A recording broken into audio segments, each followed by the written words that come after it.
മക്കളെ, എന്തായാലും ശുഭപ്രതീക്ഷയോടെ ഈ വീഡിയോ കാണാൻ വന്നതല്ലേ, ഒരിക്കലും കട്ടാക്കല്ലേ. ഇന്ന് നമ്മൾ പഠിക്കാൻ പോകുന്നത് ആകെ ബോട്ടണിയിൽ 5 ചാപ്റ്ററിലേ ഉള്ളൂ. ഇതിൽ നിന്ന് എപ്പോഴും ചോദിക്കാറുള്ള, നിർബന്ധമായിട്ടും പരീക്ഷയ്ക്ക് പഠിച്ചു പോകേണ്ട ചില ക്വസ്റ്റ്യൻസ് ഉണ്ട്. അതാ നമ്മൾ ഇന്ന് നോക്കാൻ പോണ മക്കളെ. ബോട്ടണി 5 ചാപ്റ്ററിലേ ഉള്ളൂ സാറേ, +2 സിമ്പിൾ അല്ലേ എന്ന് കരുതുന്നിടത്ത് ആ 5 ചാപ്റ്ററിൽ നിന്ന് റിപ്പീറ്റഡ് ആയിട്ട് വരുന്ന ചില ക്വസ്റ്റ്യൻ ഉണ്ട്. എന്തായാലും എൻ്റെ മക്കൾ പഠിച്ചിരിക്കേണ്ട ക്വസ്റ്റ്യൻസാ. അപ്പൊ നമുക്ക് വേഗം നോക്കാം. ക്വസ്റ്റ്യൻസ് നിങ്ങൾ മനസ്സിലാക്കുക, വേഗം ആൻസറും ഞാൻ പറഞ്ഞതിൻ്റെ ഒപ്പം തന്നെ പഠിക്കാൻ നോക്കുക. നിങ്ങൾ നോട്ടൊന്നും എഴുതാൻ നിൽക്കണ്ട. സ്ലൈഡ് എടുക്കുമ്പോൾ ഓരോ ക്വസ്റ്റ്യൻ പറയുമ്പോൾ തന്നെ അത് പഠിച്ച് എൻ്റെ ഒപ്പം വരിക. 50 ക്വസ്റ്റ്യൻസ് ആണ് നമ്മൾ ഡിസ്കസ് ചെയ്യുന്നത്. 1 അല്ല 2 അല്ല 3 അല്ല മക്കളെ, 50 ക്വസ്റ്റ്യൻസ് ആണ് നമ്മൾ ഇന്ന് +2 ബോട്ടണിൽ നിന്ന് ഡിസ്കസ് ചെയ്യാൻ പോകുന്നത്. വരാൻ ചാൻസ് ഉള്ള, നിങ്ങൾക്ക് നിങ്ങളുടെ കണ്ണിൽ പെടാത്ത എന്നാൽ ക്വസ്റ്റ്യൻ വരാൻ ചാൻസ് ഉള്ള ഭാഗങ്ങൾ കൂടി നമ്മൾ ഡിസ്കസ് ചെയ്യും. വേഗം പോവുക, ക്വസ്റ്റ്യൻ മനസ്സിലാക്കുക. ആൻസർ ഞാൻ എഴുതിയിട്ടിട്ടുണ്ട്, അതിൻ്റെ കൂടെ തന്നെ പഠിച്ചു പോവുക. ഞാൻ വേഗം ഉത്തരം പറയും, വീണ്ടും റിപ്പീറ്റ് ചെയ്യാൻ നമുക്ക് സമയമില്ല. Okay, why pyramid of energy always upright? എപ്പോഴും ചോദിക്കുന്നതാണ്. പിരമിഡ് ഓഫ് എനർജി വരയ്ക്കുമ്പോൾ എപ്പോഴും ഏത് ഷേപ്പിലാണ് കിട്ടുക സാറേ? അപ്രൈറ്റ് ഷേപ്പിലാണ് കിട്ടുക. കാരണം എന്താ? Due to 10% law. ഇത്ര എഴുതി വെച്ചാൽ മതി. ഡ്യൂ ടു 10% ലോ ആണ്. അത് മാത്രമല്ല 10% ലോ എന്താണെന്നും കൂടി എഴുതി വെക്കണം. എന്താ? Only 10% of total energy is transferring from one trophic level to another. ഒരു ട്രോഫിക് ലെവലിൽ നിന്ന് അടുത്ത ട്രോഫിക് ലെവലിലേക്ക് എത്ര ശതമാനം എനർജി പോകുള്ളൂ? 10% മാത്രമേ എനർജി പോകുള്ളൂ. ഇതാണ് എന്ത്? 10% law. Only 10% of total energy is transferring from one trophic level to another. പഠിച്ചു വെക്കുക. എന്തുകൊണ്ട് അപ്പറേറ്റ് ആയി? എവറി എക്കോസിസ്റ്റം, എല്ലാ എക്കോസിസ്റ്റത്തിന്റെയും പിരമിഡ് ഓഫ് എനർജി അപ്പറേറ്റ് കിട്ടുക. കാരണം 10% law. Write the equation connecting GPP and NPP. Gross primary productivity നെയും net primary പ്രൊഡക്ടിവിറ്റിനെ connect ചെയ്യുന്ന ഇക്വേഷൻ എന്താ സാറേ? GPP - R = NPP. R എന്താന്ന് പരീക്ഷയ്ക്ക് വരും. R is the respiratory loss. R is the respiratory loss. അടുത്തത് ഡീകമ്പോസിഷനിലെ സ്റ്റെപ്പുകൾ ഏതൊക്കെ? Fragmentation, leaching, catabolism, humification, mineralisation. ഫ്രോഗിന് ലൈന് കാറ്റിനോട്, കാറ്റിന് ഹുങ്ക് മീനിനോട്. ഫ്രോഗിന് ലൈന് കാറ്റിനോട്, കാറ്റിന് ഹുങ്ക് മീനിനോട്. 5 സ്റ്റെപ്പുകൾ ഓർക്കാം. ഏതൊക്കെ ഫാക്ടറാണ് ഡീകമ്പോസിഷനെ ഡിപ്പെൻഡ് ചെയ്യുക? ഡീകമ്പോസിഷൻ കൂടണമെങ്കിൽ എയറോബിക് കണ്ടീഷൻ ആയിരിക്കണം. എന്താ എയറോബിക് എന്ന് പറഞ്ഞാൽ? ഓക്സിജൻ വേണം. ഓക്സിജൻ ഉണ്ടെങ്കിൽ ഡീകമ്പോസിഷൻ കൂടും. ടെമ്പറേച്ചർ നല്ലപോലെ ഉണ്ടെങ്കിൽ ഡീകമ്പോസിഷൻ കൂടും. ഹ്യൂമിഡിറ്റി, ഈർപ്പം ഉണ്ടെങ്കിൽ ഡീകമ്പോസിഷൻ കൂടും. നമുക്ക് ഏതിനെയാണോ ഡീകമ്പോസ് ചെയ്യേണ്ടത് അതിന്റെ പേരാ ഡെട്രിറ്റസ്. ഏതിന്റെ മുകളിലാണോ ഡീകമ്പോസിഷൻ നടക്കുക ആ സാധനത്തിന്റെ പേരാ ഡെട്രിറ്റസ്. ആ ഡെട്രിറ്റസിൽ എന്ത് കൂടുതലായിരിക്കണം? നൈട്രജന്, ഷുഗർ പോലുള്ള കെമിക്കൽ കൂടുതലായിരിക്കണം. ഡെട്രിറ്റസിൽ നൈട്രജനും ഷുഗറും ഒക്കെ ഉണ്ടെങ്കിൽ ഡീകമ്പോസിഷൻ വേഗം നടക്കും. എപ്പോഴാണ് ഡീകമ്പോസിഷൻ കുറയുക? Anaerobic condition. അനേറോബിക് എന്ന് പറഞ്ഞാൽ എന്താ? ഓക്സിജൻ ഇല്ലെങ്കിൽ. ഡെട്രിറ്റസിന്റെ അടുത്ത് ഓക്സിജൻ ഇല്ലെങ്കിൽ ഡീകമ്പോസിഷൻ കുറയും. ടെമ്പറേച്ചർ കുറവാണെങ്കിൽ ഡീകമ്പോസിഷൻ കുറയും. ഹ്യൂമിഡിറ്റി, ഈർപ്പം കുറവാണെങ്കിൽ ഡീകമ്പോസിഷൻ കുറയും. ഡെട്രിറ്റസിൽ കൈറ്റിനോ ലിഗ്നിനോ ഉണ്ടെങ്കിൽ ഡീകമ്പോസിഷൻ കുറയും. നൈട്രജനും ഷുഗറും ആണെങ്കിൽ ഡീകമ്പോസിഷൻ കൂടും. കൈറ്റിനും ലിഗിനും ആണെങ്കിൽ ഡീകമ്പോസിഷൻ കുറയും. ഒന്നോർത്ത് വെച്ചേക്കണം മക്കളെ. അടുത്ത ലിമിറ്റേഷൻ ഓഫ് പീരീഡ്. പീരീഡ് അല്ല, പിരമിഡ്. പിരമിഡിലെ ലിമിറ്റേഷൻ എന്താ? No role for decomposers. Bacteria, fungus പോലുള്ള ഡീകമ്പോസേഴ്സിനെ ഉൾപ്പെടുത്തിയിട്ടില്ല. Omnivore, no role for omnivore. എന്താ ഓമിനിവോർ? വെജ്, പ്ലാന്റും കഴിക്കും ആനിമലും കഴിക്കും. 2 കഴിക്കുന്നവരാണ് ഓമിനിവോർ. ഓമിനിവോർ ഏറ്റവും വലിയ പ്രത്യേകത എന്താണെന്ന് അറിയാമോ? അവർക്ക് ഒന്നിൽ കൂടുതൽ ട്രോഫിക് ലെവലിൽ ഇരിക്കാൻ പറ്റും. അതാ പ്രത്യേകത സാർ. പ്ലാന്റും ആനിമലും കഴിക്കുന്നവരാണ് ഒമിനിവോർ എന്നെഴുതി വെച്ചാൽ മുട്ട കിട്ടും. ഏറ്റവും ഇമ്പോർട്ടന്റ് എന്താ ഒമിനിവോറുകളെ കുറിച്ച്? Omnivore can occupy more than one trophic level. ഒന്നിൽ കൂടുതൽ ട്രോഫിക് ലെവൽ ഓക്യുപ്പൈ ചെയ്യാൻ പറ്റുന്നുണ്ടെങ്കിൽ, ഒന്നിൽ കൂടുതൽ ട്രോഫിക് ലെവലിൽ ഇരിക്കാൻ പറ്റുന്നുണ്ടെങ്കിൽ എഴുതി വെച്ചോ മകനെ, അവനാരാ? ഒമിനിവോറാ മക്കളെ. അടുത്തെന്താ? Not accommodated food web. നമ്മളൊരു പിരമിഡ് ഉണ്ടാക്കാൻ നേരം, നമ്മളൊരു പിരമിഡ് വരയ്ക്കാൻ നേരം നമ്മൾ ആരെയാ കൺസിഡർ ചെയ്യുക? നമ്മൾ ഫുഡ് ചെയിനിനെ മാത്രമേ കൺസിഡർ ചെയ്യാറുള്ളൂ. ഫുഡ് ചെയിൻ വെച്ചിട്ട് ആ പിരമിഡ് വരയ്ക്കല്. പക്ഷെ ലോകത്തെ ഫുഡ് ചെയിനേക്കാൾ ലോകത്ത് കാണുന്നത് ഫുഡ് വെബാ. ലോകത്തെ ഏറ്റവും കൂടുതൽ കാണുന്ന ഫുഡ് വെബിനെ വെച്ചല്ല നമ്മൾ പിരമിഡ് വരയ്ക്കുക. ഏറ്റവും കുറവ് കാണുന്ന ഫുഡ് ചെയിനെ വെച്ച നമ്മൾ പിരമിഡ് വരയ്ക്കുക. അപ്പൊ ലോകത്തെ ഏറ്റവും കൂടുതൽ കാണുന്ന ഒന്നിനെ പരിഗണിച്ചില്ല. ലോകത്ത് കുറവ് കാണുന്ന ഒന്നിനെ പരിഗണിച്ചത്. ഫുഡ് വെബിനെ നമ്മൾ പരിഗണിച്ചില്ല. പിരമിഡ് വരയ്ക്കാൻ നേരം ഡീകമ്പോസേഷന് റോളില്ല, ഒമിനിവോറുകൾക്ക് റോളില്ല, നോട്ട് അക്കോമഡേറ്റഡ് ഉൾപ്പെടുത്തിയിട്ടില്ല. ആരെ? ഫുഡ് വെബിനെ. അക്കോമഡേറ്റ് പറഞ്ഞാൽ ഉൾപ്പെടുത്തിയില്ല. അടുത്തത് difference between GFC and DFC. എന്താ GFC? Grazing food chain. DFC എന്താ? Detritus food chain. ഒരു ഫുഡ് ചെയിൻ തുടങ്ങുന്നത് പ്ലാന്റ്സിൽ നിന്നാന്നിരിക്കട്ടെ, പ്രൈമറി പ്രൊഡ്യൂസറിൽ നിന്നാണെങ്കിൽ അതാണ് grazing food chain. Okay, grasshopper frog, grass നല്ലേ തുടങ്ങിയ ഗ്രാസ് എന്ന് പറഞ്ഞാൽ ആരാ? പ്ലാന്റ്സുകളാ. ഒരു ഫുഡ് ചെയിൻ തുടങ്ങുന്ന പ്ലാന്റിൽ നിന്നാണെങ്കിൽ അത് ഗ്രേസിംഗ് ഫുഡ് ചെയിനാ. ഈ ടൈപ്പ് ഫുഡ് ചെയിൻ എവിടെ കാണുക? കൂടുതൽ കാണുന്നത് വെള്ളത്തിലുള്ള അക്വാട്ടിക് എക്കോസിസ്റ്റം. ഏതൊക്കെ അക്വാട്ടിക്? പോണ്ട്, റിവർ, ലേക്ക്, വെറ്റ്ലാൻഡ്, എസ്റ്റുറി, അതൊക്കെയാണ് അക്വാട്ടിക് എക്കോസിസ്റ്റം. അവിടെയാണ് ഈ ടൈപ്പ് ഫുഡ് ചെയിൻ കൂടുതൽ കാണാം. Detritus food chain. എന്താ ഡെട്രിറ്റസ് എന്ന് പറഞ്ഞാൽ? ഏതിന്റെ മുകളിലാണോ ഡികമ്പോസിഷൻ നടക്കുക അതാണ് മക്കളെ ഡെട്രിറ്റസ്. ഡെഡ് ഓർഗാനിക് മാറ്റർ, ചത്ത ഓർഗാനിക് മാറ്ററിന്റെ പേരാ ഡെട്രിറ്റസ്. ഡെട്രിറ്റസ് ാണ് തുടങ്ങുന്നതെങ്കിൽ അത് ഡെട്രിറ്റസ് ഫുഡ് ചെയിനാ. ഓക്കെ, ഡെട്രിറ്റസിനെ ആര് കഴിക്കും? എർത്തൂം കഴിക്കും. എർത്തൂമിനെ ആര് കഴിക്കും? ബേർഡ് കഴിക്കും. ഡെട്രിറ്റസ് തുടങ്ങിയ ഡെട്രിറ്റസ് ഫുഡ് ചെയിനാ. ഈ ടൈപ്പ് ഓഫ് ഫുഡ് ചെയിൻ കൂടുതൽ എവിടെ കാണുക? കരയിലുള്ള എക്കോസിസ്റ്റങ്ങളാണ്. Forest, grass and desert. Terrestrial എക്കോസിസ്റ്റങ്ങളിലാണ് DFC കൂടുതൽ കാണാം. അക്വാട്ടിക് എക്കോസിസ്റ്റങ്ങളിലാണ് GFC കൂടുതൽ കാണാം. അടുത്ത എക്സ്പാൻഡ് പാർ എന്താ? ഫോട്ടോസിന്തറ്റിക്കലി ആക്റ്റീവ് റേഡിയേഷൻ. എന്താ സാർ പാർ? ഫോട്ടോസിന്തറ്റിക്കലി ആക്റ്റീവ് റേഡിയേഷൻ. അത് എത്ര വരിക? 50% ഓഫ് ടോട്ടൽ സൺലൈറ്റ്. ആകെ സണ്ണിൽ നിന്ന് വരുന്ന എനർജിന്റെ 50% വിളിക്കുന്ന പേരാണ് ഇത്? പാർ. എന്താ പാർ? ഫോട്ടോസിന്തറ്റിക്കലി ആക്റ്റീവ് റേഡിയേഷൻ. ഫോട്ടോസിന്തസിസ് ചെയ്യാൻ മാത്രം കഴിവുള്ള radiation. 50% of total sunlight. Stratification എന്താ സാറേ? Vertical arrangement. എന്താ വെർട്ടിക്കൽ എന്ന് പറഞ്ഞാൽ? ഹൈറ്റിന്റെ ബേസിൽ, ഉയരത്തിന്റെ അടിസ്ഥാനത്തിൽ ഡിഫറെന്റ് സ്പീഷീസുകളെ ഡിഫറെന്റ് ലെയറുകളാക്കുന്നു. ഉയരത്തിന്റെ അടിസ്ഥാനത്തിൽ ഡിഫറെന്റ് സ്പീഷീസുകളെ തരംതിരിക്കുന്നു, അറേഞ്ച് ചെയ്യുന്നു. അതിനെ നമ്മൾ എന്ത് വിളിക്കുക? Stratification. Occupying different level. Different ലെവലിൽ ഓക്യുപ്പൈ ചെയ്യുന്ന ഡിഫറെന്റ് സ്പീഷീസ് ഓഫ് ഓർഗാനിസങ്ങളെ അറേഞ്ച് ചെയ്യുന്നു. ഡിഫറെന്റ് ലെവലിൽ ഇരിക്കുന്ന ഡിഫറെന്റ് സ്പീഷീസ് ഓഫ് ഓർഗാനിസങ്ങളെ അറേഞ്ച് ചെയ്യുന്നു. എന്തിന്റെ ബേസിൽ? ഹൈറ്റിന്റെ ബേസിൽ അറേഞ്ച് ചെയ്യുന്നു. അതിനെ നമ്മൾ എന്ത് വിളിക്കുക? സ്ട്രാറ്റിഫിക്കേഷൻ. ഏറ്റവും താഴത്തെ ലെയറിൽ ആരാ വരിക? ഏറ്റവും താഴത്തെ ലെയറിൽ വരുന്ന ആരാ മക്കളെ? ഹെർബ വരിക. നടുക്കത്തെ ലെയറിൽ ആരാ വരിക? ഷെർബ വരിക. ഏറ്റവും ടോപ്പ് ലെയറിൽ ആരാ വരിക? ട്രിയ വരിക. ഹൈറ്റിന്റെ ബേസിൽ ലെയറുകളാക്കുന്നു. അതാണ് സ്ട്രാറ്റിഫിക്കേഷൻ. അടുത്ത സാർ എന്താണ് ഡാർവീനിയൻ ഫിറ്റ്നസ്? നിങ്ങൾ കാണാതെ പോകുന്നതാ. ഡാർവീനിയൻ ഫിറ്റ്നസ് എന്താ? Ability of an organism produce maximum offspring. ഒരു ജീവിക്ക് അതിന് മാക്സിമം കുട്ടികളെ ഉണ്ടാക്കാൻ ദൈവം അല്ലെങ്കിൽ നാച്ചുറൽ ഒരു എവല്യൂഷൻ പരമായിട്ടൊരു കഴിവുണ്ട്. ഒരു ജീവിക്ക്, ഒരു പോപ്പുലേഷനിലെ ഒരു ഓർഗാനിസത്തിന് മാക്സിമം കുട്ടികളെ ഉണ്ടാക്കാൻ ഒരു കഴിവുണ്ട്. ആ കഴിവിന്റെ പേരാണ് ഡാർവീനിയൻ ഫിറ്റ്നസ്. ഓഫ്സ്പ്രിങ്സ് എന്ന് പറഞ്ഞാൽ കുട്ടികൾ. Ability of on organism produce maximum offsprings. Maximum കുട്ടികളെ ഉണ്ടാക്കാനുള്ള കഴിവ്, അതിന്റെ പേരാണ് സാറേ ഡാർവീനിയൻ ഫിറ്റ്നസ് എന്ന് പറഞ്ഞാൽ. ചില ഓർഗാനിസങ്ങൾ ബ്രീഡിംഗ് എന്നാൽ റീപ്രൊഡക്ഷൻ, മെയ്റ്റിംഗ് എന്നൊക്കെ വിളിക്കും. ചില ഓർഗാനിസം ഒറ്റ തവണ മാത്രമേ റീപ്രൊഡ്യൂസ് ചെയ്യുള്ളൂ. ആരൊക്കെ? Pacific salmon fish, bamboo. ഇത് എക്സാമ്പിൾ പഠിച്ചു വെക്കണം, പരീക്ഷയ്ക്ക് വരും. നിങ്ങൾ കാണാതെ പോകുന്ന ഭാഗമാണ്. Some organism breed many time. ചില ഓർഗാനിസങ്ങൾ ഒന്നിൽ കൂടുതൽ തവണ എന്ത് ചെയ്യും? റീപ്രൊഡ്യൂസ് ചെയ്യും. ആരൊക്കെയാ? Birds, mammals. എന്താ ബ്രീഡിംഗ് എന്ന് പറഞ്ഞാൽ? റീപ്രൊഡ്യൂസ് ചെയ്യുക. ബ്രീഡിംഗ് എന്ന് പറഞ്ഞാൽ എന്താ? റീപ്രൊഡ്യൂസ് ചെയ്യുക. ചിലർ ഒറ്റ തവണ, ചിലർ കുറെ തവണ. ചിലർ എന്താ ചെയ്യുക? ലാർജ് നമ്പർ, കുറെ എണ്ണം ഉണ്ടാക്കും. പക്ഷെ കുട്ടികൾ എന്താ? സ്മോൾ സൈസ് ഇടാ. കുറെ എണ്ണമുണ്ട് പക്ഷെ കുട്ടികളുടെ സൈസ് കുറവാണ്. എക്സാമ്പിൾ ഓയിസ്റ്റർ, പെലാജിക് ഫിഷ് ഒക്കെ. അടുത്ത ചിലത് കുറച്ച് നമ്പർ ഉണ്ടാക്കും, സ്മോൾ നമ്പർ ഉണ്ടാക്കും, പക്ഷെ ഓരോ കുട്ടീന്റെ സൈസ് എന്താ? ലാർജാ. ചിലത് കുറെ എണ്ണം ഉണ്ടാക്കും പക്ഷെ ഓരോ കുട്ടീന്റെ സൈസ് ചെറുതാ. ചിലത് കുറച്ച് എണ്ണം ഉണ്ടാക്കും പക്ഷെ ഓരോ കുട്ടീന്റെ സൈസ് കൂടുതലാ. Birds and mammals. ബേർഡ്സും മാമൽസും ബ്രീഡിംഗ് മെനി ടൈംസിനും എക്സാമ്പിൾ ആണ്. സ്മോൾ നമ്പർ ഓഫ് ലാർജ് സൈസിന്റെ കുട്ടികൾ ഉണ്ടാക്കുന്നവർക്ക് എക്സാമ്പിൾ ആണ് ആര്? Birds and mammals. അടുത്ത ക്ലാസിഫൈ ദ ഫോളോയിങ് എക്സാമ്പിൾ. ഇത്രയും ആദ്യത്തെ 3 എക്സാമ്പിൾ ഇതാണ് പരീക്ഷയ്ക്ക് ചോദിക്കുക. ഓരോ പോപ്പുലേഷൻ ഇന്ററാക്ഷന്റെ സൈൻ പഠിച്ചു വെക്കണം. അതിന്റെ എക്സാമ്പിൾ പരീക്ഷയ്ക്ക് വരും മക്കളെ. എക്സാമ്പിൾ 1 പ്രിക്കിപ്പിയ കാറ്റസ് ആൻഡ് കാറ്റസ് വെടി moth, pisaster, starfish and live invertebrates, flamingos and fish. ഇത് 3 പ്രിഡേഷൻ എക്സാമ്പിളാ. അടുത്ത ഇത് രണ്ടും പ്രിഡിക്ഷൻ എക്സാമ്പിളാ.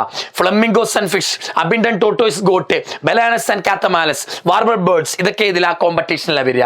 ലൈസ് ഓൺ ഹ്യൂമൻ, മനുഷ്യന്റെ തലയിലെ പേന്, നമ്മുടെ ഉള്ളിൽ ലിവർ ഫ്ലൂക്ക്, അടുത്ത കുക്കു ആൻഡ് ക്രോ, കുക്കുന്ന കുയിലുകളും കാക്കകളും, ഇവരൊക്കെ എന്തിന് എക്സാമ്പിളാ? പാരസൈറ്റിസം. കുയിലിന്റെ കാക്കിന്റെ ഇടയ്ക്കുള്ള പാരസൈറ്റിസിന് ഒരു പ്രത്യേക പേരുണ്ട്, എന്താ? Brood parasitism. എന്താ വിളിക്ക പറ? Brood parasitism. 1 മാർക്കിന് ചോദിക്കും, ബ്രൂഡ് പാരസൈറ്റിസം എന്താണ്?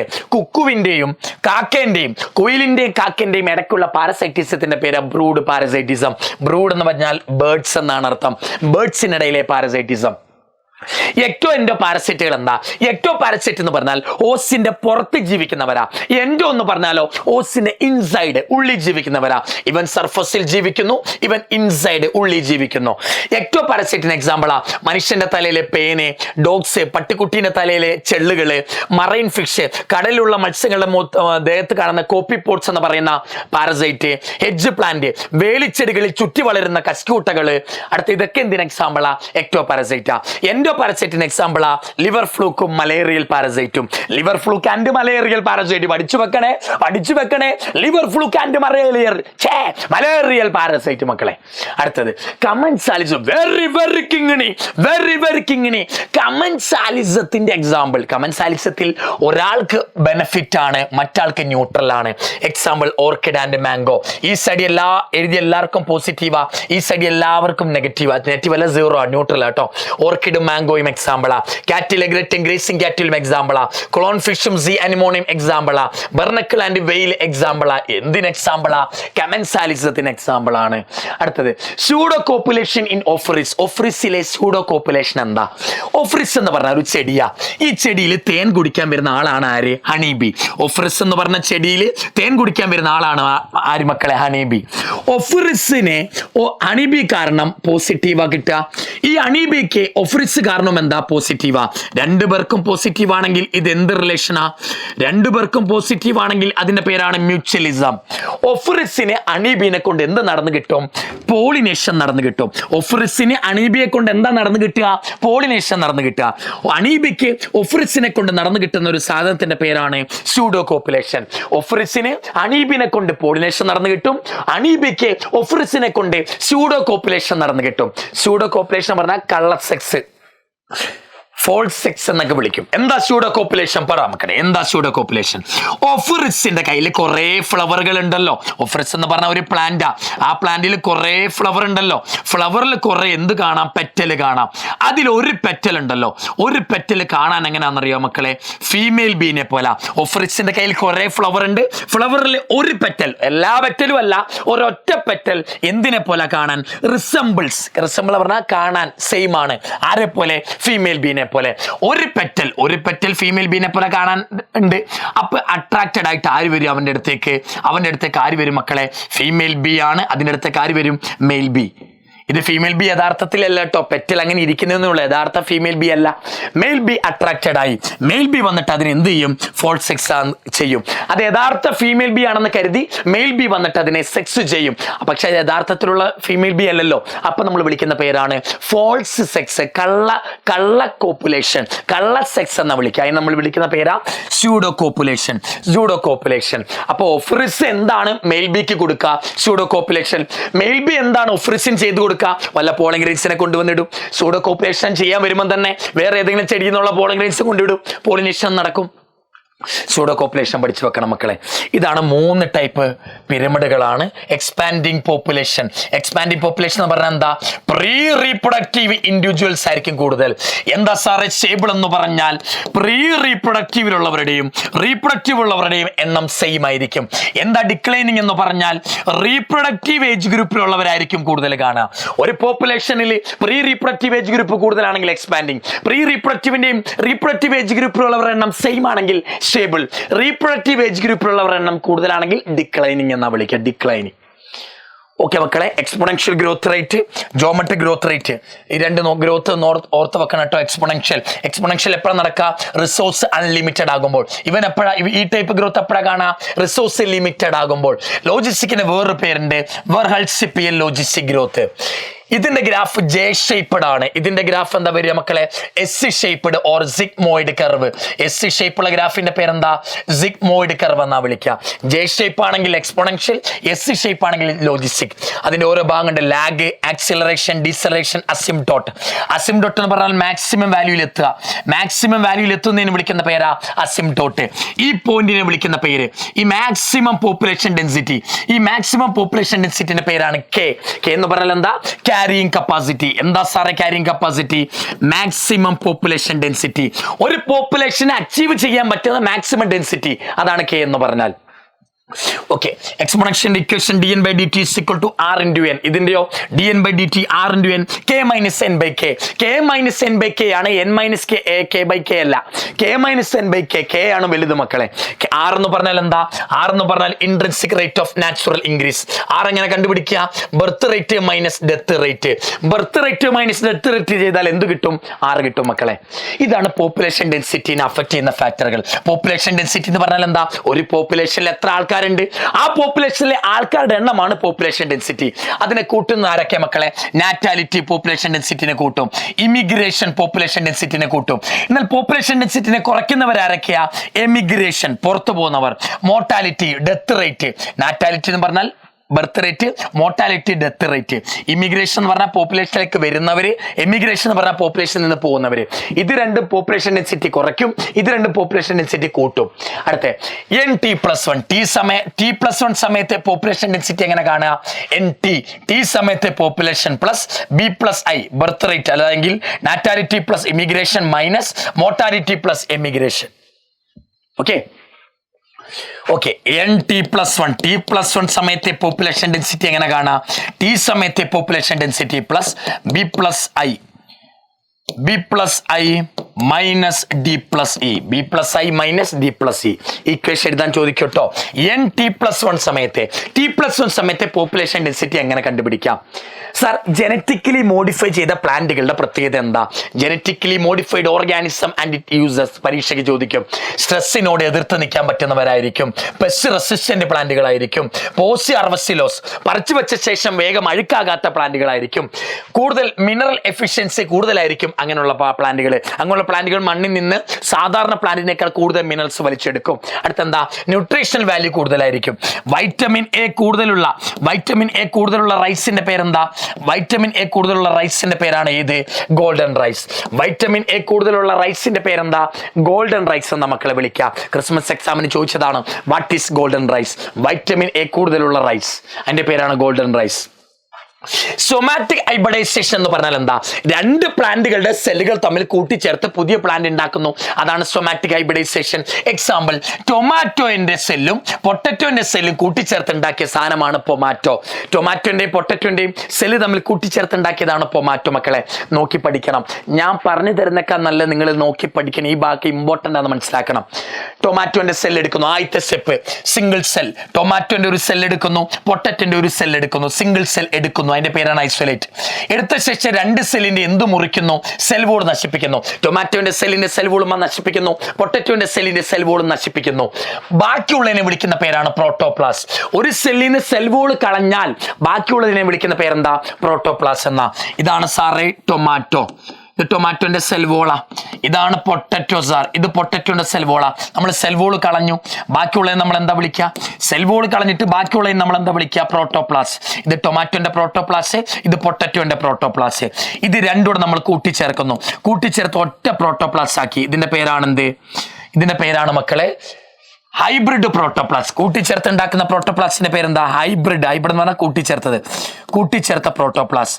ഈ കൂട്ടിച്ചേർത്ത പ്രോട്ടോപ്ലാസ്റ്റിനെ നേരെ ടിഷ്യൂ കൾച്ചറിലെ ന്യൂട്രിയന്റ് വെള്ളത്തിൽ കൊണ്ടുവെക്കുക. നേരെ അവിടെ കൊണ്ടുവച്ചു, ടിഷ്യൂ കൾച്ചറിലെ ന്യൂട്രിയന്റ് മീഡിയത്തിൽ കൊണ്ടുവെക്കുക. ആ ന്യൂട്രിയന്റ് മീഡിയത്തിൽ ഡിവൈഡ് ചെയ്ത് ഇതിൽ നിന്ന് പുതിയ പ്ലാന്റ് ഉണ്ടാക്കും. ഈ പ്ലാന്റിന്റെ പേരാണ് പൊമാറ്റോ. ഈ പ്ലാന്റിന്റെ പേരെന്താ? പൊമാറ്റോ എന്ന് വിളിക്കാം. പൊട്ടറ്റോന്റെ സെൽ വോൾ കളഞ്ഞു, പൊട്ടറ്റോന്റെ സെല്ലിന്റെ സെൽ വോൾ കളഞ്ഞു, ടൊമാറ്റോന്റെ സെൽ വോൾ കളഞ്ഞു. സെൽ വോൾ കളഞ്ഞാൽ പിന്നെ ബാക്കിയുള്ളതിന്റെ പേരെന്താ? പ്രോട്ടോപ്ലാസ്റ്റ് എന്നാ വിളിക്കുക. ഈ പ്രോട്ടോപ്ലാസ്റ്റ് കൂട്ടിച്ചേർത്തു. ഫ്യൂസ് ചെയ്തു. എന്നിട്ട് എന്തുണ്ടാക്കി? ഹൈബ്രിഡ് പ്രോട്ടോപ്ലാസ്. എന്നിട്ട് ആ ഹൈബ്രിഡ് പ്രോട്ടോപ്ലാസിനെ നമ്മൾ എവിടെ കൊണ്ടുവച്ചു? ടിഷ്യൂ കൾച്ചറിൽ കൊണ്ടുവച്ചു. എന്നിട്ട് അതിൽ നമ്മൾ എന്തുണ്ടാക്കിയെടുത്തു? ഒരു പുതിയ പ്ലാന്റ് ഉണ്ടാക്കിയെടുത്തു. ആ പ്ലാന്റിന്റെ പേരാണ് ഏത്? സൊമാറ്റോ. ഈ രണ്ട് പ്രോട്ടോപ്ലാസ് കൂട്ടിച്ചേർത്ത് ഉണ്ടാക്കിയ പേര് ഹൈബ്രിഡ് പ്രോട്ടോപ്ലാസ്. അവർ കൊണ്ട് ടിഷ്യൂ കൾച്ചർ മീഡിയത്തിൽ വെക്കുക. അതിൽ നിന്ന് ഡിവൈഡ് ചെയ്തുണ്ടാകുന്ന ന്യൂ പ്ലാന്റ് ആണ് സൊമാറ്റിക് ഹൈബ്രിഡ്, അല്ലെങ്കിൽ സൊമാറ്റിക് ഹൈബ്രിഡ് ഓർ പൊമാറ്റോ എന്ന് വിളിക്കുക. പൊട്ടറ്റോയും ടൊമാറ്റോയാണ് എടുത്തെങ്കിൽ പൊമാറ്റോ എന്ന് വിളിക്കുക. സയന്റിസ്റ്റ് കരുതിയത് ഈ പൊമാറ്റോയ്ക്ക് പൊട്ടറ്റോന്റെയും ടൊമാറ്റോന്റെ ക്വാളിറ്റീസ് ഉണ്ടാകുമെന്ന് കരുതി, പക്ഷെ അങ്ങനെ ഇല്ലായിരുന്നു കേട്ടോ. പിന്നീട് ഇത് ഒഴിവാക്കുക ചെയ്തത്. മക്കളെ ഓർമ്മയുണ്ടല്ലോ, ഇൻസെക്ട് റെസിസ്റ്റന്റ് പ്ലാന്റ് പഠിച്ചു വെക്കണം. ഇൻസെക്ട് റെസിസ്റ്റന്റ് പ്ലാന്റുകൾ പഠിച്ചു വെക്കണം. ഇൻസെക്ട് റെസിസ്റ്റന്റ് പ്ലാന്റ് എന്ത് ചെയ്യണം? ബാസിലസ് തുറിഞ്ചെനിസിസ് ബീറ്റിയിൽ നിന്ന് എന്തെടുത്തോണ്ട് വരിക? ക്രൈജീൻ എടുത്തോണ്ട് വരിക. ക്രൈജീൻ നേരെ ആർക്ക് കൊടുത്തു? നമ്മൾ പ്ലാന്റ്സിന് കൊടുത്തു. ക്രൈജീൻ നേരെ നമ്മൾ ആർക്ക് കൊടുത്തു? പ്ലാന്റ്സിന് കൊടുത്തു. എപ്പോഴെങ്കിലും ഇൻസെക്ട് ഈ പ്ലാന്റിനെ കഴിച്ചാൽ ഇൻസെക്റ്റിന്റെ വയറ്റിൽ എന്തെത്തി? ജീൻ ഉണ്ടാക്കുന്ന ക്രൈ പ്രോട്ടീൻ എത്തി. ക്രൈ പ്രോട്ടീൻ ഇൻസെക്റ്റിന്റെ ആൽക്കലൈൻ ഘട്ടം പറയാൻ വയറ് ആൽക്കലൈൻ കണ്ടീഷനിലെത്തും. ആര്? Cry protein. അപ്പൊ അതെന്തായി? ആക്റ്റീവായി. ആക്റ്റീവ് ആകുമ്പോൾ എന്താ പറ്റുക? ഗട്ടിലുള്ള സെല്ലുകളെ പൊട്ടിക്കും. ഗട്ട് സെല്ലുകളിലെ പോറുണ്ടാക്കും, ഓട്ട ഉണ്ടാക്കുമ്പോഴോ വെള്ളം കയറുമ്പോൾ അത് വീർക്കാൻ തുടങ്ങും, സ്വെല്ലിങ് ആകും. വീർത്ത് അത് പൊട്ടിത്തെറിക്കും. ആ പൊട്ടുന്നതിന്റെ പേര് ലൈസിസ്. വയറ്റിലെ സെല്ല് പൊട്ടി പിന്നെ ഇൻസെക്ട് ജീവിച്ചിരിക്കില്ലല്ലോ, ഇൻസെക്ട് ചത്തുപോകും മക്കളെ. ഇൻസെക്ട് ഡെത്തായി. ബീറ്റി ബാക്ടീരിയൻ്റെ ഉള്ളിൽ ക്രൈജീൻ ഉണ്ട്. അത് ക്രൈ പ്രോട്ടീൻ ഉണ്ടാക്കും. അത് അവരുടെ ഉള്ളിൽ ഇനാക്റ്റീവ് ആയിട്ട് ഇരിക്കുക കേട്ടോ. ആ ക്രൈജീൻ എടുത്ത് നമ്മൾ പ്ലാന്റ്സിന് കൊടുത്തു. അപ്പൊ പ്ലാന്റ്സിനുള്ളിൽ ക്രൈ പ്രോട്ടീൻ ഉണ്ട്. എപ്പോഴും ഇൻസെക്ട് പ്ലാന്റ്സിനെ തിന്നാൽ ക്രൈ പ്രോട്ടീൻ അവരുടെ ഉള്ളിലെത്തി. അവരുടെ വയറ്റിൽ ആൽക്കലൈൻ കണ്ടീഷനിൽ ആ പ്രോട്ടീൻ ആക്റ്റീവ് ആകും. വയറ്റിലെ സെല്ലുകളിൽ ഓട്ട ഉണ്ടാക്കും. അപ്പൊ വെള്ളം കയറി ആ വയറ്റിലെ സെല്ല് അങ്ങ് വീർത്ത് പൊട്ടും. വയറ്റിലെ സെല്ല് പൊട്ടിക്കഴിഞ്ഞാൽ പിന്നെന്താ? ഇൻസെക്ട് ചത്തുപോകും.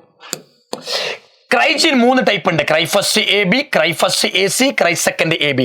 ക്രൈഫസ്റ്റ് എ ബി ഏത് ഇൻസെക്റ്റിനെ കൺട്രോൾ ചെയ്യുക? കോൺ ബോറർ എന്ന് പറഞ്ഞ ഇൻസെക്റ്റിനെ കൺട്രോൾ ചെയ്യുക. ഈ 2 ജീനുകൾ എന്തിനെ കൺട്രോൾ ചെയ്യുക? കോട്ടൺ ബോൾവോമിനെയാണ് കൺട്രോൾ ചെയ്യുക. ഇത് പരീക്ഷയ്ക്ക് വരും കേട്ടോ, ഇത് പരീക്ഷയ്ക്ക് ചോദിക്കാറുണ്ട്. അടുത്താണ് മക്കളെ, what is RNA interference? RNA interference എന്ന് പറഞ്ഞാൽ എന്താ? ഒരു DNA-യിൽ നിന്നാണ് സാറേ എന്തുണ്ടാകുക? ഒരു mRNA ഉണ്ടാകുക. ഈ mRNA എന്ത് സംഭവിക്കും? ട്രാൻസ്ലേഷൻ സംഭവിക്കും. mRNAക്ക് ട്രാൻസ്ലേഷൻ സംഭവിച്ചാൽ എന്താ ഉണ്ടാകുക? പ്രോട്ടീനുകളാണ് മക്കളെ ഉണ്ടാകുക. DNA നിന്ന് mRNA ഉണ്ടായി, mRNAക്ക് ട്രാൻസ്ലേഷൻ സംഭവിച്ചാൽ പ്രോട്ടീനുകൾ ഉണ്ടാകും. ഒരു mRNA ട്രാൻസ്ലേഷൻ തടയണം, പ്രോട്ടീൻ ഉണ്ടാകാൻ പാടില്ല. അപ്പൊ നമ്മൾ എന്ത് ചെയ്യും? mRNA എന്ന് പറഞ്ഞാൽ സിംഗിൾ സ്റ്റാൻഡേർഡ് ആണല്ലോ. ഈ സിംഗിൾ സ്റ്റാൻഡേർഡ് mRNAയിലേക്ക് നമ്മൾ എന്ത് ചെയ്യും? അതിനോട് യോജിക്കുന്ന ഒരു RNA പറഞ്ഞു വിടും. ആ RNAന്റെ പേരാ കോംപ്ലിമെന്ററി RNA. RNAന്റെ പേരെന്താ? Complementary RNA. RNAന്റെ പേര് കോംപ്ലിമെന്ററി RNA. ഈ കോംപ്ലിമെന്ററി RNA പറഞ്ഞു വിടും. ഈ RNA പോയിട്ട് നേരെ ഈ mRNA ആയിട്ട് അങ്ങ് കൂട്ടിച്ചേർക്കും. കോംപ്ലിമെന്ററി പറഞ്ഞാൽ കൂട്ടിച്ചേരും. നമ്മുടെ RNAയുമായിട്ട് ഇവൻ കൂട്ടിച്ചേരും. അതാ കോംപ്ലിമെന്ററി എന്ന് വിളിക്കാൻ കാരണം. നമ്മുടെ ഒരു mRNA ഉണ്ട്, അതിന്റെ ട്രാൻസ്ലേഷൻ തടയണമെങ്കിൽ ആ mRNAന്റെ അടുത്തേക്ക് cRNA അല്ലെങ്കിൽ കോംപ്ലിമെന്ററി RNA പറഞ്ഞു വിടാം. കോംപ്ലിമെന്ററി RNA നേരെ ചെന്ന് നമ്മുടെ mRNA ആയിട്ട് ബൈൻഡ് ചെയ്ത് കഴിയുമ്പോൾ അവർ എന്തായി മാറി? ഡബിൾ സ്റ്റാൻഡേർഡ് RNA ആയി മാറി. കണ്ടോ? അവരുടെ DNA mRNA ഉണ്ടായി, mRNA ട്രാൻസ്ലേഷൻ പോയി പ്രോട്ടീൻ ഉണ്ടാകും. ട്രാൻസ്ലേഷൻ എങ്ങനെ തടയാം സാറേ? നമ്മുടെ mRNAന്റെ അടുത്തേക്ക് കോംപ്ലിമെന്ററി RNA പറഞ്ഞു വിടുക. അപ്പൊ അത് ഡബിൾ സ്റ്റാൻഡേർഡ് RNA ആയി. ഡബിൾ സ്റ്റാൻഡേർഡ് RNA ഒരിക്കലും എന്തിനു പോകില്ല? ട്രാൻസ്ലേഷന് പോകില്ല. ഡബിൾ സ്റ്റാൻഡേർഡ് RNA ഒരിക്കലും ട്രാൻസ്ലേഷന് പോകില്ല. അപ്പൊ എന്തുണ്ടാകില്ല? പ്രോട്ടീൻ ഉണ്ടാകില്ല. ഒരു mRNAന്റെ ട്രാൻസ്ലേഷൻ തടയണമെങ്കിൽ ആ mRNAന്റെ അടുത്തേക്ക് കോംപ്ലിമെന്ററി RNA പറഞ്ഞു വിടുക. അത് പോയി നേരെ ബൈൻഡ് ചെയ്യും. അപ്പൊ അത് ഡബിൾ സ്റ്റാൻഡേർഡ് 2 ഇഴയുള്ള RNA ആയി മാറും.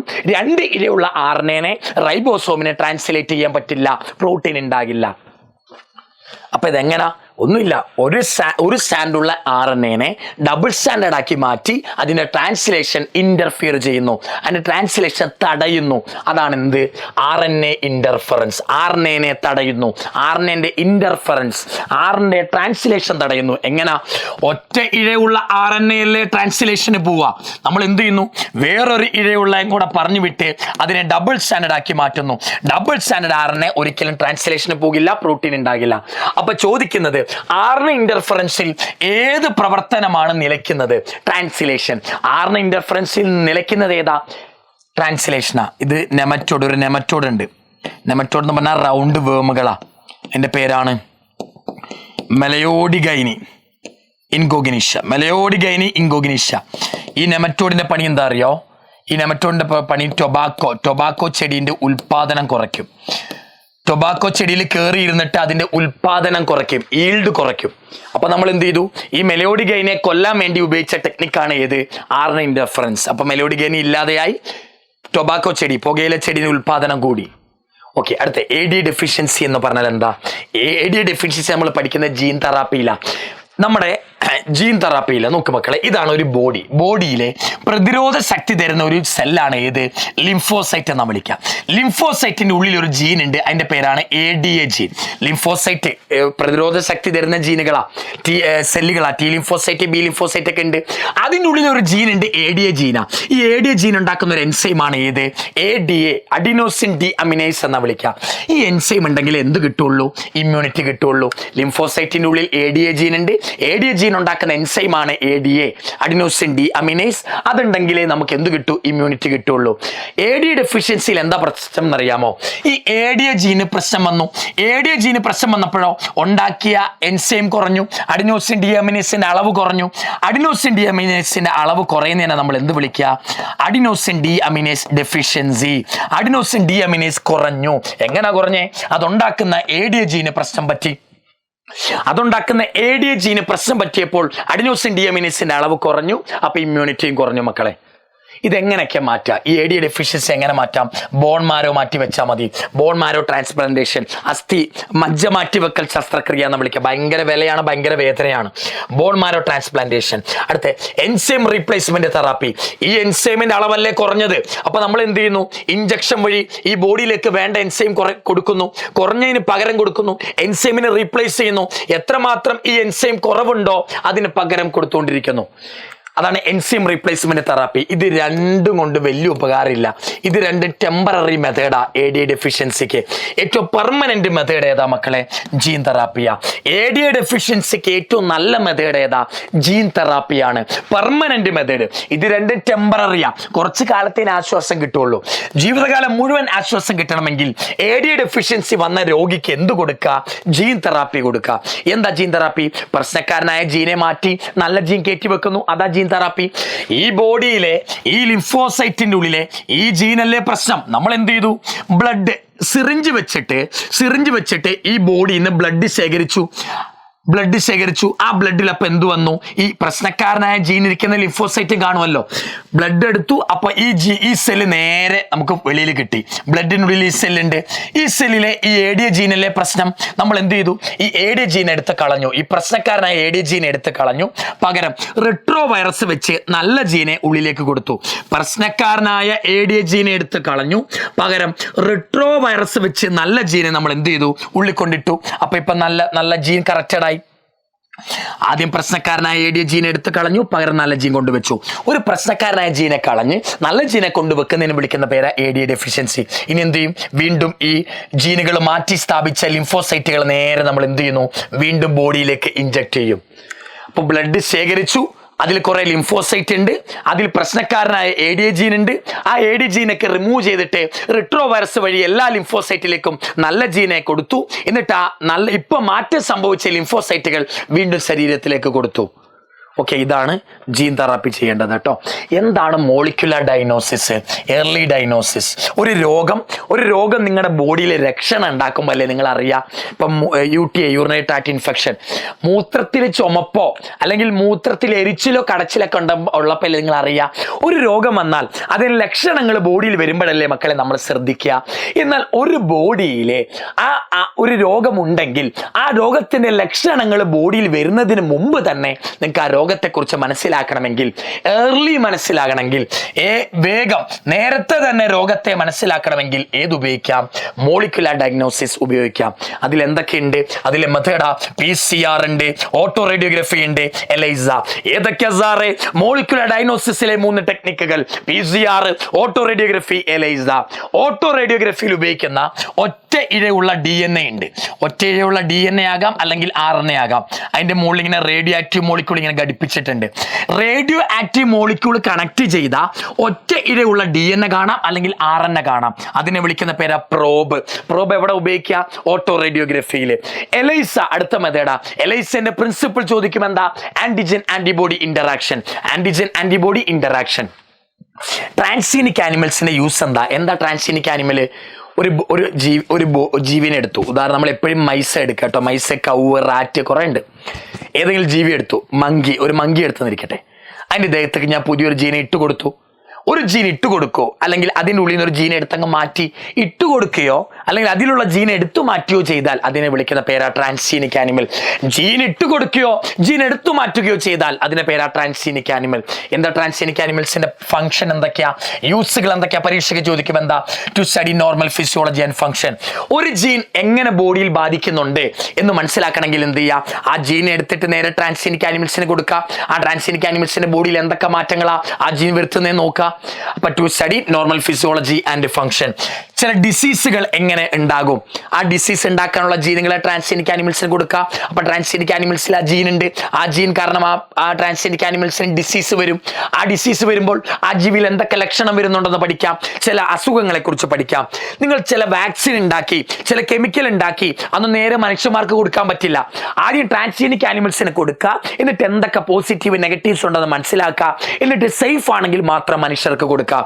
To study vaccine and chemicals. Check safety check ചെയ്യാൻ.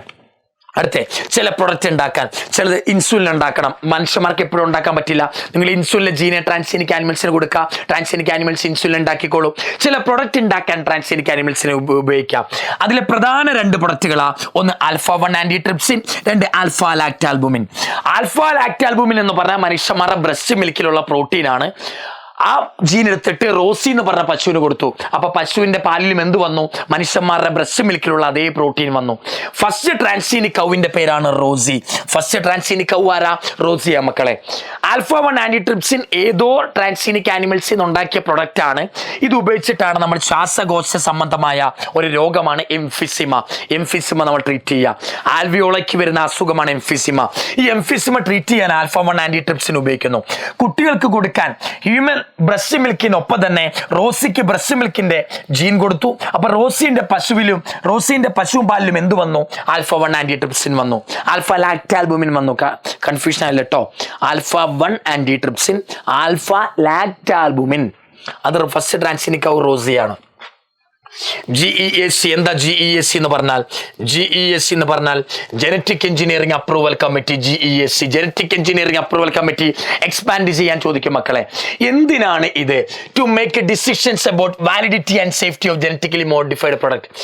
ജനറ്റിക്കലി മാറ്റം വരുത്തിയ ബയോടെക്നോളജി വഴി ഉണ്ടാക്കിയ പ്രൊഡക്റ്റുകൾ എത്രമാത്രം വാല്യൂ ഉള്ളതാണ്, എത്രമാത്രം ലോകത്ത് സേഫ് ആണ്, അതിനെക്കുറിച്ചൊക്കെ ഡിസിഷൻസ് ഉണ്ടാക്കുന്ന കമ്മിറ്റിയാണ് ഇത് GEAC. എന്താ GEACന്റെ ഫംഗ്ഷൻ? GEAC എക്സ്പാൻഡ് ചെയ്യ അതിന്റെ ഫംഗ്ഷൻ എന്താ? To make decisions about validity and safety of genetically modified product. അടുത്തെന്താ? ബയോപൈറസി. എന്താ ബയോപൈറസി? സിമ്പിളായി പറഞ്ഞാൽ കക്കുക. ഒരു രാജ്യത്തെ ജനങ്ങൾ ഉണ്ടാക്കുന്ന സാധനങ്ങൾ ആ രാജ്യത്തെ ജനങ്ങളോട് ചോദിക്കാതെ മൾട്ടിനാഷണൽ കമ്പനികൾ എടുത്തുകൊണ്ട് പോയിട്ട് വേറെ രാജ്യത്ത് വിൽക്കുന്നു അവരുടെ പേരിൽ. അതാണ് ബയോപൈറസി. അങ്ങനെ കൊണ്ടുപോയതാണ് മക്കളെ നമ്മുടെ ബസുമതി റൈസ്, നീം, ടർമറിക് കേട്ടോ. ചോദിക്കും ബയോപൈറസിയുമായിട്ട് റിലേറ്റഡ് ബസുമതി റൈസ്, ടർമറിക്, നീമൊക്കെയാ. അടുത്ത ആ DNA ടെക്നോളജിയിലെ സ്റ്റെപ്പുകൾ ഇതൊക്കെ പരീക്ഷയ്ക്ക് പഠിച്ചു വെക്കണം. ഇത് DNA ഐസൊലേറ്റ് ചെയ്യുന്നു. റെസ്ട്രിക്ഷൻ എൻസൈം വെച്ച് നമ്മൾ കട്ട് ചെയ്യുന്നു. അതിന്റെ പേര് ഫ്രാഗ്മെന്റേഷൻ. കട്ട് ചെയ്യുന്നതിന് വിളിക്കുന്ന പേര് ഫ്രാഗ്മെന്റേഷൻ. എന്നിട്ട് ആദ്യം നമുക്ക് വേണ്ട DNA കഷ്ണം മാത്രം അഗ്രോസ് ജെൽ ഇലക്ട്രോഫോറസിസ് വഴി വേർതിരിക്കുന്നു. എന്നിട്ട് ആ DNA കഷ്ണത്തെ വെക്ടറുമായി കൂട്ടിച്ചേർത്ത് ആ DNA ഉണ്ടാക്കുന്നു. എന്നിട്ട് ആ DNA ഓസിലേക്ക് കൈമാറുന്നു. ഓസിനെ എന്ത് ചെയ്യുന്നു? ലാർജ് സ്കെയിലിൽ ഒരു മീഡിയത്തിലിട്ട് വളർത്തുന്നു. ആ മീഡിയത്തിലിട്ട് വളർത്തുമ്പോഴോ ആ ഓസിന്റെ ഉള്ളിലെ ജീൻ പ്രവർത്തിക്കും. അപ്പൊ എന്ത് കിട്ടും? നമുക്ക് പ്രൊഡക്റ്റ് കിട്ടും. ഈ പ്രൊഡക്റ്റിനെ ശേഖരിക്കുന്നു. Extraction of the decide product. നമുക്ക് വേണ്ട പ്രൊഡക്റ്റിനെ വേർതിരിക്കുന്നു ബയോറിയാക്ടറിൽ നിന്ന്. അതിന്റെ പേരാണ് ഡൗൺ സ്ട്രീം പ്രോസസ്. ഇത് അറേഞ്ച് ചെയ്യാൻ ചോദിക്കും കേട്ടോ. 7 സ്റ്റെപ്പുകൾ അറേഞ്ച് ചെയ്യാൻ ചോദിക്കും. ഒരു സെല്ലിൽ നിന്ന് DNA വേർതിരിക്കുമ്പോൾ നമ്മൾ എന്ത് ചെയ്യണം? ആ DNA ആദ്യം തണുത്ത എഥനോൾ ആഡ് ചെയ്യണം. തണുത്ത എഥനോൾ ആഡ് ചെയ്യുമ്പോൾ എന്ത് ചെയ്യും? അവൻ പ്രസിപ്പിറ്റേറ്റ് ആകും. എങ്ങനെ? ത്രെഡായിട്ട് ഇങ്ങനെ പ്രസിപ്പിറ്റേറ്റ് ആകും. ഈ ത്രെഡായിട്ട് ഇതാണ് DNA കുറേ സാധനങ്ങളായിട്ട് മിക്സഡാ. DNA RNA പ്രോട്ടീനൊക്കെ ആയിട്ട് മിക്സഡാ. നിങ്ങൾ തണുത്ത എഥനോൾ ഒഴിച്ചാൽ നിങ്ങൾക്ക് DNA മാത്രമായിട്ട് ഇങ്ങനെ കിട്ടും. ആ DNA നിങ്ങൾ ഒരു സ്പൂൺ ഉപയോഗിച്ച് സെപ്പറേറ്റ് ചെയ്യുന്നു. DNA is separated by scooping and swirling. Scooping എന്ന് പറഞ്ഞാൽ ഇങ്ങനെ പൊക്കിയെടുത്ത് ഇങ്ങനെ കറക്കി എടുക്കുക. അതാണ് swirling എന്ന് പറഞ്ഞാൽ. ഒരു ഗ്ലാസ് റോഡ് വെച്ച് നിങ്ങൾക്ക് ആ DNA ഇങ്ങനെ കറക്കി വേർതിരിക്കാം. അതിന്റെ പേരാണ് സ്പൂളിംഗ് എന്ന് പറഞ്ഞാൽ.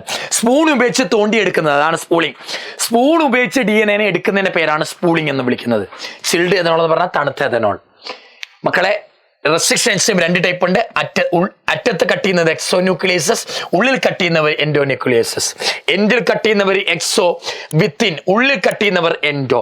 റെസ്ട്രിക്ഷൻ എൻസൈമിന് എങ്ങനെ പേര് കൊടുക്കും? ആകെ 5 ലെറ്റർ ഉണ്ട്. ഒന്നാമത്തെ ലെറ്റർ എന്താ? ജീനസ് നെയ്മ. സെക്കൻഡ് തേർഡ് ലെറ്റർ എന്തിനെ സൂചിപ്പിക്കുക? സ്പീഷീസ് നെയ്മ. ഫോർത്ത് ലെറ്റർ എന്താ? സ്ട്രെയിന്. അത് ഏത് ടൈപ്പ് ആണെന്നാ സൂചിപ്പിക്കുക. ഏത് ടൈപ്പ് ബാക്ടീരിയ എന്നാണ് ആ എൻസൈമിനെ വേർതിരിച്ചെന്നാ സൂചിപ്പിക്കുക.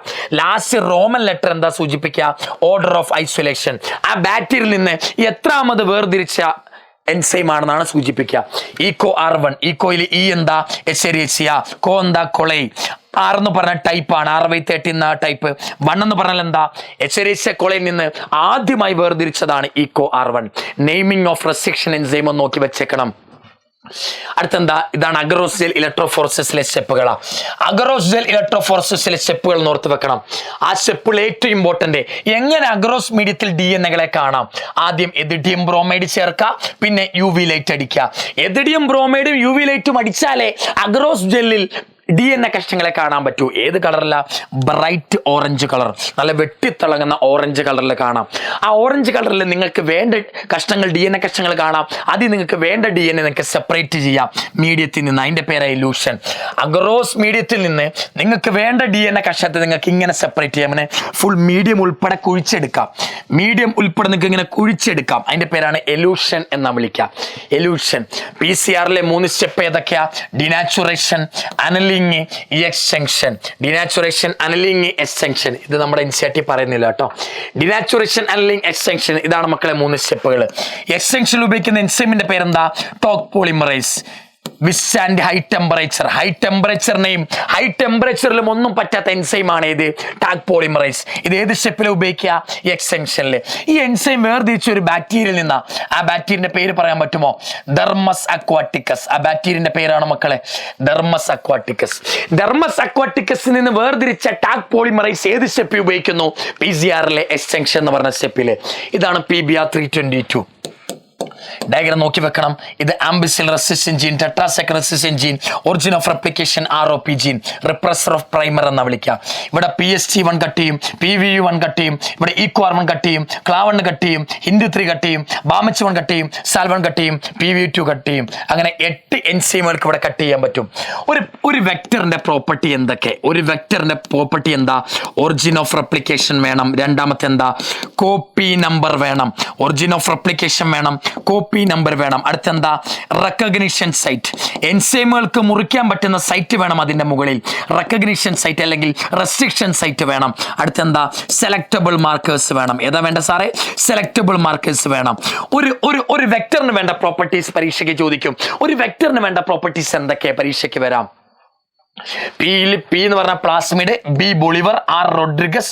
322 എന്ന് പറഞ്ഞാൽ ബൊളിവറും റോഡ്രിഗസും കൂടെ ഉണ്ടാക്കിയ 322ാമത്തെ പ്ലാസ്മിഡ് ആയിരുന്നു അത്. അതിന് മുമ്പ് 321 ഉണ്ട്. 322ാമത്തെ പ്ലാസ്മിഡാണ് നമുക്ക് പഠിക്കാനുള്ളത്. അടുത്തെന്താ? Vectorless and vector dependent method. Vector ഇല്ലാതെ എങ്ങനെ ഒരു സെല്ലിലേക്ക് കൊടുക്കാം? വെക്ടർ ഇല്ലാതെ ഒരു സെല്ലിലേക്ക് കൊടുക്കാൻ 2 മെത്തേഡാ. ഒന്ന് micro injection, 2 gene gun. Micro injection വെച്ച് ആനിമൽ സെല്ലിലേക്ക് ജീനെ കൊടുക്കാം. ജീൻ ഗൺ ഉപയോഗിച്ച് പ്ലാന്റ് സെല്ലിലേക്ക് ജീനെ കൊടുക്കാം. ഇഞ്ചക്ട് ചെയ്യും. നമ്മളൊരു നീഡിൽ കാണാം, നീഡിലിനുള്ളിൽ ജീനെ കയറ്റി വെക്കും. ഇഞ്ചക്ട് ചെയ്യുമ്പോൾ ആനിമൽ സെല്ലിലേക്ക് കയറും. മറ്റേതെങ്ങനെ? ഒരു ബുള്ളറ്റ് എടുക്കും. ബുള്ളറ്റ് ടങ്ഷനോ ഗോൾഡ് വെച്ചോ ഉണ്ടാക്കിയതാ. അതിന് മുകളിൽ DNA ചുറ്റും നമ്മൾ ബൊമ്പാർഡ് ചെയ്യും. ബൊമ്പാർഡ് പറഞ്ഞാൽ ഹൈ വെലോസിറ്റി വിടും, പ്ലാന്റ് സെല്ലിലേക്ക് വിടും. അപ്പം അത് ബുള്ളറ്റ് ഉള്ളിൽ കയറും, അപ്പോൾ ജീൻ ഉള്ളിൽ കയറും. വെക്ടർ ഉപയോഗിച്ച് എങ്ങനെയൊക്കെ കടത്തിവിടാം? അഗ്രോബാക്ടീരിയം മീഡിയേറ്റഡ്, അഗ്രോബാക്ടീരിയത്തെ വെക്ടറായിട്ട് ഉപയോഗിക്കാം. റിട്രോ വൈറസുകളെ വെക്ടറായിട്ട് ഉപയോഗിക്കാം. അഗ്രോബാക്ടീരിയത്തെ വെക്ടറായിട്ട് ഉപയോഗിക്കുന്ന എപ്പോഴാ? പ്ലാന്റ്സിലേക്ക് ജീനെ കൊടുക്കേണ്ടപ്പോഴാ. റിട്രോ വൈറസിനെ വെക്ടറായിട്ട് ഉപയോഗിക്കുന്ന എവിടാ? ആനിമൽസിലേക്ക് ജീനെ കൊടുക്കേണ്ടപ്പോഴാ. ഇത് വെക്ടർ ത്രൂ മെത്തേഡ്, വെക്ടർ ഉപയോഗിച്ചുള്ള ജീൻ ട്രാൻസ്ഫർ. ഇത് വെക്ടർലെസ്, വെക്ടർ ഇല്ലാതെ എങ്ങനെ ജീനെ കൊടുക്കാം? അഗ്രോബാക്ടീരിയം വെക്ടർ ആണ്, പ്ലാന്റ്സിലേക്ക് ജീനെ കൊടുക്കേണ്ടപ്പം. റിട്രോ വൈറസ് വെക്ടർ ആണ്, ആനിമൽസിലേക്ക് ജീനെ കൊടുക്കുമ്പോണ്ടപ്പം. അടുത്ത് എങ്ങനെ സാറേ കോമ്പിറ്റന്റ് സെൽ ഉണ്ടാക്കാം? എന്താ കോമ്പിറ്റന്റ് സെല്ല്? ബാക്ടീരിയ സെല്ലുകളാ. ഒരു ബാക്ടീരിയ സെല്ല് എപ്പോഴാണോ RDNA സ്വീകരിക്കാൻ റെഡി ആകുക അപ്പോഴാണ് അതിനെ കോമ്പിറ്റന്റ് സെൽ എന്ന് വിളിക്കുക. നോർമലി ഒരു ബാക്ടീരിയ സെല്ല് കോമ്പിറ്റന്റ് അല്ല. എപ്പോഴാണോ RDNA സ്വീകരിക്കാൻ തയ്യാറാകുക അപ്പോഴാണ് കോമ്പിറ്റന്റ് സെൽ എന്ന് വിളിക്കുക. എങ്ങനെ കോമ്പിറ്റന്റ് സെല്ലാക്കുക? ബാക്ടീരിയനെ കാൽസ്യം മഗ്നീഷ്യം കൊണ്ട് പ്രവർത്തിപ്പിക്കുക, ട്രീറ്റ് ചെയ്യുക. എന്നിട്ട് ആ സെല്ല് ഐസിൽ കൊണ്ടുവെക്കുക. എന്നിട്ട് 42 ഡിഗ്രി സെൽഷ്യസിൽ ചൂടിൽ കൊണ്ടുവെക്കുക. എന്നിട്ട് വീണ്ടും ഐസിൽ കൊണ്ടുവെക്കുക. ഈ 4 സ്റ്റെപ്പും ചെയ്തു കഴിഞ്ഞാൽ ഈ ബാക്ടീരിയ സെല്ല് ആരെ സ്വീകരിക്കും? RDNA സ്വീകരിക്കും. RDNA സ്വീകരിച്ചാലോ അത് കോമ്പിറ്റന്റ് സെല്ലായി മാറി. എങ്ങനെ ബാക്ടീരിയ സെല്ലിനെ കോമ്പിറ്റന്റ് ആക്കാം? കാൽസ്യം മഗ്നീഷ്യമായി കൊണ്ട് പ്രവർത്തിപ്പിക്കുക, ഐസിൽ കൊണ്ടുവെക്കുക, 42 ഡിഗ്രി ചൂടത്ത് വെക്കുക, പിന്നെയും ഐസിൽ കൊണ്ടുവെക്കുക. ഈ 4 സ്റ്റെപ്പ് ചെയ്താൽ എന്തായി? കോമ്പിറ്റന്റ് ആയി. ഇതാണ് ബയോറിയാക്ടറിന്റെ ചിത്രം, ഓർക്കണം. ഇതാണ് ആസിഡ് ബേസ് കൺട്രോൾ. ഇത് സ്റ്റീം വരുന്നതാണ് മക്കളെ. ഇത് ഫസ്റ്റിന്റെ പേര് ഫോം ബ്രേക്കർ, സെക്കൻഡിന്റെ പേര് ഫ്ലാറ്റ് ബ്ലേഡഡ് ഇമ്പല്ലർ. ഇരിക്കുന്നത് പതയാണ്, കൾച്ചർ ബ്ലോത്ത്. അടിക്കൂടെ നമ്മൾ എയർ കൊടുക്കും. ഇതാണ് അവരുടെ മോട്ടർ. ഇതാണ് എപ്പോഴും പരീക്ഷയ്ക്ക് വരിക. ഒന്നിത് മോട്ടർ വരും പരീക്ഷയ്ക്ക്, ഫോം ബ്രേക്കർ വരും പരീക്ഷയ്ക്ക്, ഫ്ലാറ്റ് ബ്ലേഡഡ് ഇമ്പല്ലർ വരും, പിന്നെ ആസിഡ് ബേസ് കൺട്രോൾ വരും, സ്റ്റെറൈൽ എയർ വരും. ഇതൊക്കെ പരീക്ഷയ്ക്ക് വരും കേട്ടോ. Foam breaker, flat bladed impeller, foam breaker, flat bladed impeller. Downstream process എന്താ? ഈ ബയോറിയാക്ടറിൽ പ്രൊഡക്റ്റ് ഉണ്ടാകും. ഈ ബയോറിയാക്ടറിന്റെ അടിയിൽ പ്രൊഡക്റ്റ് ഉണ്ടാകും. ഈ ബയോറിയാക്ടറിൽ നിന്ന് പ്രൊഡക്റ്റിനെ ശേഖരിക്കുന്നു. ബയോറിയാക്ടറിൽ നിന്ന് പ്രൊഡക്റ്റിനെ വേറൊരു പാത്രത്തിലേക്ക് നമ്മൾ ശേഖരിച്ചെടുക്കും. അതിന്റെ പേരാണ് down stream process. Down stream എന്ന് പറഞ്ഞാൽ എന്താ? വേർതിരിക്കുന്നു, എക്സ്ട്രാക്ട് ചെയ്യുന്നു. എന്നിട്ട് വേർതിരിച്ച ശേഷം എന്ത് ചെയ്യണം? നോക്കിയിരിക്കണോ? അല്ല, ശുദ്ധീകരിക്കണം. Extraction and purification of product, അതിന്റെ പേരാ downstream process. Extraction and purification of product. Extraction അല്ലെങ്കിൽ separation and purification of product. വേറെയും കുറച്ച് സ്റ്റെപ്പുകൾ ഉണ്ട് കേട്ടോ ഡൗൺ സ്ട്രീമിൽ.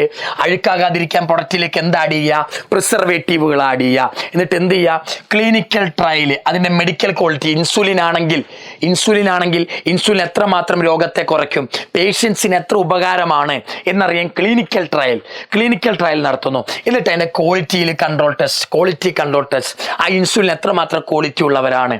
അപ്പൊ എന്താ? സെപ്പറേഷൻ, പ്യൂരിഫൈ ചെയ്യുന്നു. അഴുക്കാകാതിരിക്കാൻ പ്രിസർവേറ്റീവ് ആഡ് ചെയ്തു, രോഗികൾക്ക് കൊടുക്കുന്നു. രോഗികൾ എന്ന് പറയുമ്പോൾ ട്രാൻസീനിക് ആനിമൽസിലാട്ടോ നമ്മൾ കൊടുക്കുക. ട്രാൻസീനിക് ആനിമൽസിൽ കൊടുക്കുന്നു. ട്രാൻസീനിക് ആനിമൽസിലേക്ക് ആ ഇൻസുലിനെ കൊടുക്കുന്നു. അത് കാരണം വല്ല രോഗമുണ്ടാകുന്നുണ്ടോ, ഇൻസുലിൻ കൊടുക്കുന്ന കാരണം ഡയബറ്റീസ് കുറയുന്നുണ്ടോ എന്നൊക്കെ നമുക്ക് നോക്കും. അതാണ് ക്ലിനിക്കൽ ട്രയൽ. ഇനി ആ സാധനത്തിന് ക്വാളിറ്റി കുറവാ, ട്രാൻസീനിക് ആനിമൽസിൽ കൊടുത്തു, അപ്പൊ അതിന് ക്വാളിറ്റി കുറവാന്ന് തോന്നിയിരിക്കട്ടെ, ക്വാളിറ്റി കൂട്ടാനുള്ള പല ടെസ്റ്റുകളും ചെയ്യും. അതാണ് quality control test. Separation, purification, adding preservative, clinical trial, quality control test. ഇത്രയുമാണ് മക്കളെ സത്യത്തിൽ എന്തിൽ വരിക? ഡൗൺ സ്ട്രീം പ്രോസസ്സിൽ വരിക. ഇത് ഫുള്ള് പഠിച്ചില്ലെങ്കിലും ഇത്തരം പഠിച്ചു വെക്കുക. Separation and purification of product. എങ്ങനെയാ സാറേ പോളൻ ഗ്രെയിൻ ഉണ്ടാകുക? പരീക്ഷയ്ക്ക് വരും. പോളൻ മദർ സെല്ല് നേരെ മിയോസിസ് നടക്കും. അപ്പം ഒരു 4 എണ്ണമായിട്ട് മാറും. ഒരു സെല്ലിൽ മിയോസിസ് നടന്നാൽ 4 സെൽ ഉണ്ടാകും. 4 എണ്ണത്തിന്റെ പേര് ഒന്ന് തന്നെ മൈക്രോസ്പോർസ് എന്നാ വിളിക്കുക. ഈ 4 മൈക്രോസ്പോർ ഉണ്ടായി. എല്ലാ മൈക്രോസ്പോറും ഹാപ്ലോയിഡാ. ഓരോ മൈക്രോസ്പോറുകളും മൈറ്റോസിസിന് പോയിട്ടാണ് എന്ത് ഫോം ചെയ്യുക? പോളൻ ഗ്രെയിൻ ആയിട്ട് മാറുക. പോളൻ മദർ സെല്ലിൽ മിയോസിസ് നടന്നു, 4 മൈക്രോസ്പോറുകൾ ഉണ്ടായി. ഓരോ മൈക്രോസ്പോറുകളും മൈറ്റോസിസിന് പോകുമ്പോൾ എന്തായിട്ട് മാറി? പോളൻ ഗ്രെയിൻ ആയിട്ട് മാറി. പോളൻ ഗ്രെയിനിൽ 2 സെൽ ഉണ്ട്. ചെറുത് ജനറേറ്റീവ് സെൽ, വലുത് വെജിറ്റേറ്റീവ് സെൽ. ഉള്ളിലത്തെ ലെയറിന്റെ പേര് ഇൻറ്റൈൻ, പുറത്തെ ലെയറിന്റെ പേരെന്താ? പുറത്തെ ലെയറിന്റെ പേര് എക്സൈൻ. എക്സൈൻ ഉണ്ടാക്കിയിരിക്കണം എന്ത് വെച്ചാ? സ്പോറോപ്പൊലിൻ വെച്ച്. ഇൻറ്റൈനോ സെല്ലുലോസും പെക്റ്റിനും വെച്ചാ മക്കളെ ഉണ്ടാക്കിയേക്കുന്നത്. എങ്ങനെയാ എംബ്രിയോസാക്ക് ഉണ്ടാകുക? ഇത് മെയിൽ ഫ്ലവറിൽ നടക്കുന്നതാ പോളൻ ഗ്രെയിൻ. ഫീമെയിൽ ഫ്ലവറിൽ എംബ്രിയോസാക്ക് ഉണ്ടാകുക. എങ്ങനാ? മെഗാസ്പോർ മദർ സെൽ ഉണ്ട്. ഇവിടെ എന്താ? പോളൻ മദർ സെല്ല. ഇവിടെ മെഗാസ്പോർ മദർ സെൽ ഉണ്ട്. മെഗാസ്പോർ മദർ സെല്ലിൽ മിയോസിസ് നടക്കും. എന്നിട്ട് 4 മെഗാസ്പോർ ഉണ്ടാകും. ആ 4 മെഗാസ്പോറിൽ 3 ചത്തുപോകും. അതിന്റെ പേരാ 3 ഡീജനറേറ്റ് ആയി, ഒരെണ്ണം മാത്രം ആക്റ്റീവായിട്ട് നിൽക്കും. അതിന്റെ പേരാണ് ഫങ്ഷണൽ മെഗാസ്പോർ. മെഗാസ്പോർ മദർ സെല്ലിൽ മിയോസിസ് നടന്നു, 4 മെഗാസ്പോർ ഉണ്ടായി, 3 ചത്തുപോയി, 1 മാത്രം ആക്റ്റീവ് ആണ്. അതിന്റെ പേരാ ഫങ്ഷണൽ മെഗാസ്പോർ. ഈ ഫങ്ഷണൽ മെഗാസ്പോർ നേരെ 3 പ്രാവശ്യം മൈറ്റോസിസിന് പോയിട്ട് എന്തുണ്ടാകും? മെച്ചുവർ എംബ്രിയോസാക്ക് ഉണ്ടാകും. എങ്ങനെയാ സാറേ എംബ്രിയോസാക്ക് ഉണ്ടാകുക?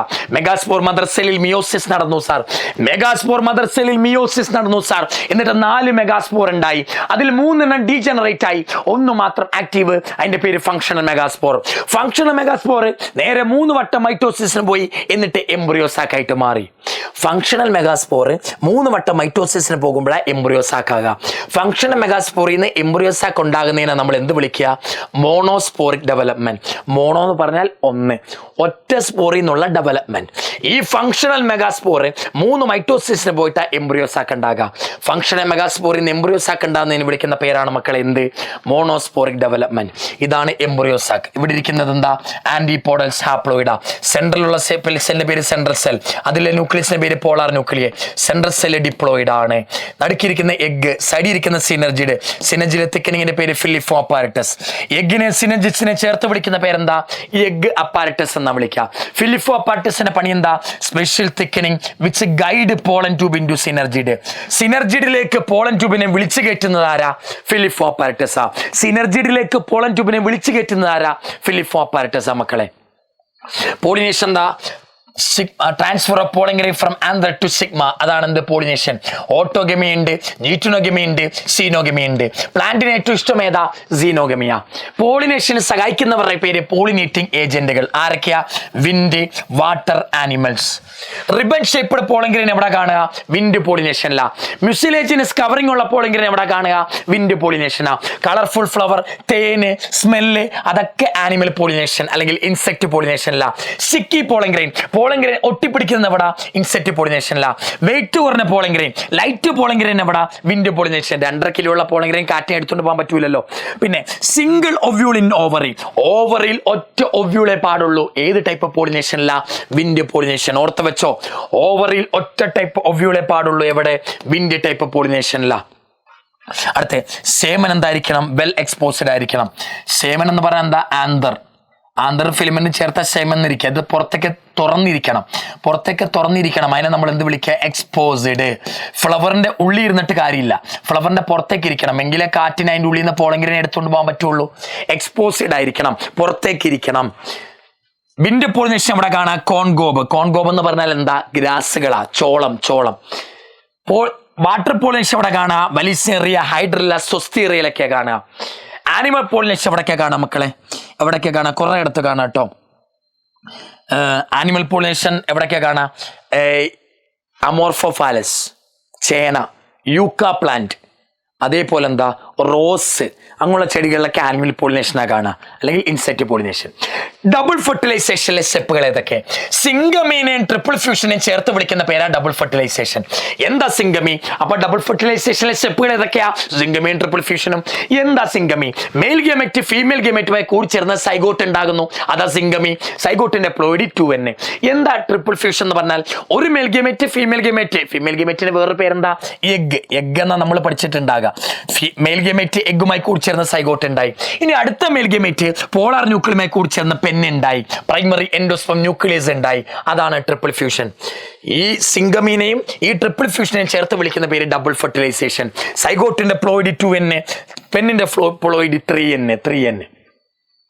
ആർട്ടിഫിഷ്യൽ ഹൈബ്രിഡൈസേഷൻ എന്താ? നമുക്ക് ഇഷ്ടപ്പെട്ട 2 പ്ലാന്റുകൾ തമ്മിൽ ക്രോസ് പോളിനേഷൻ നടത്തുന്നു. നമുക്ക് ഇഷ്ടപ്പെട്ട 2 പ്ലാന്റുകൾ തമ്മിൽ crossing different species to produce superior organism. നമുക്ക് ഇഷ്ടപ്പെട്ട 2 ഓർഗാനിസങ്ങൾ, 2 പ്ലാന്റ് തമ്മിൽ ക്രോസ് പോളിനേഷൻ നടത്തി നല്ല ബെറ്റർ, ഈ 2ന്റെ ക്വാളിറ്റി ഉള്ള നല്ല ഒന്ന് ഉണ്ടാക്കിയെടുക്കുന്നു.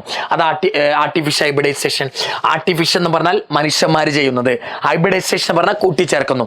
മനുഷ്യന്മാർക്ക് ഇഷ്ടമുള്ള 2 ചെടികളെ കൂട്ടിച്ചേർക്കുന്നു. സ്റ്റെപ്പുകളാ ചോദിക്കുക. പഠിക്കുക. 1 ഇമാസ്കുലേഷൻ, 2 ബാഗിങ്, 3 പോളൻ കളക്ഷൻ, 4 ഡസ്റ്റിങ്, 5 റീബാഗിങ്, 6 എന്താ ഫ്രൂട്ടുകൾ ഉണ്ടാകാൻ അനുവദിക്കുന്നു. Developing fruit. ഇമാസ്കുലേഷൻ എന്ന് പറഞ്ഞാൽ എന്താ? ആന്തറിനെ റിമൂവ് ചെയ്യുക. എപ്പോഴാ? ബൈസെക്ച്വൽ ഫ്ലവറിൽ. ബൈസെക്ച്വൽ ഫ്ലവറിൽ സെൽഫ് പോളിനേഷൻ നടക്കാൻ ചാൻസ് ഉണ്ട്. അപ്പൊ നമ്മൾ ആന്തറിനെ മുറിച്ചങ്ങ് മാറ്റും. ആന്തറിനെ മുറിച്ചു മാറ്റുന്നതിന്റെ പേരാ removal of anther from a bisexual flower. Removal of anther from a bisexual flower, അതായി ഇമാസ്കുലേഷൻ. എന്നിട്ട് പ്ലാസ്റ്റിക് കവർ വെച്ച് മൂടി വെക്കും, അതാണ് ബാഗിങ്. എന്നിട്ട് നമുക്ക് വേണ്ട ചെടീൻ്റെ പോളൻ ഗ്രെയിൻ എടുത്തുകൊണ്ട് വരും, അതാണ് പോളൻ കളക്ഷൻ. എന്നിട്ട് ഈ മൂടി തുറന്നിട്ട് പോളൻ ഗ്രെയിൻസ് ഇട്ട് കൊടുക്കും, അതാണ് ഡസ്റ്റിങ്. എന്നിട്ട് വീണ്ടും മൂടി വെക്കും, അത് റീബാഗിങ്.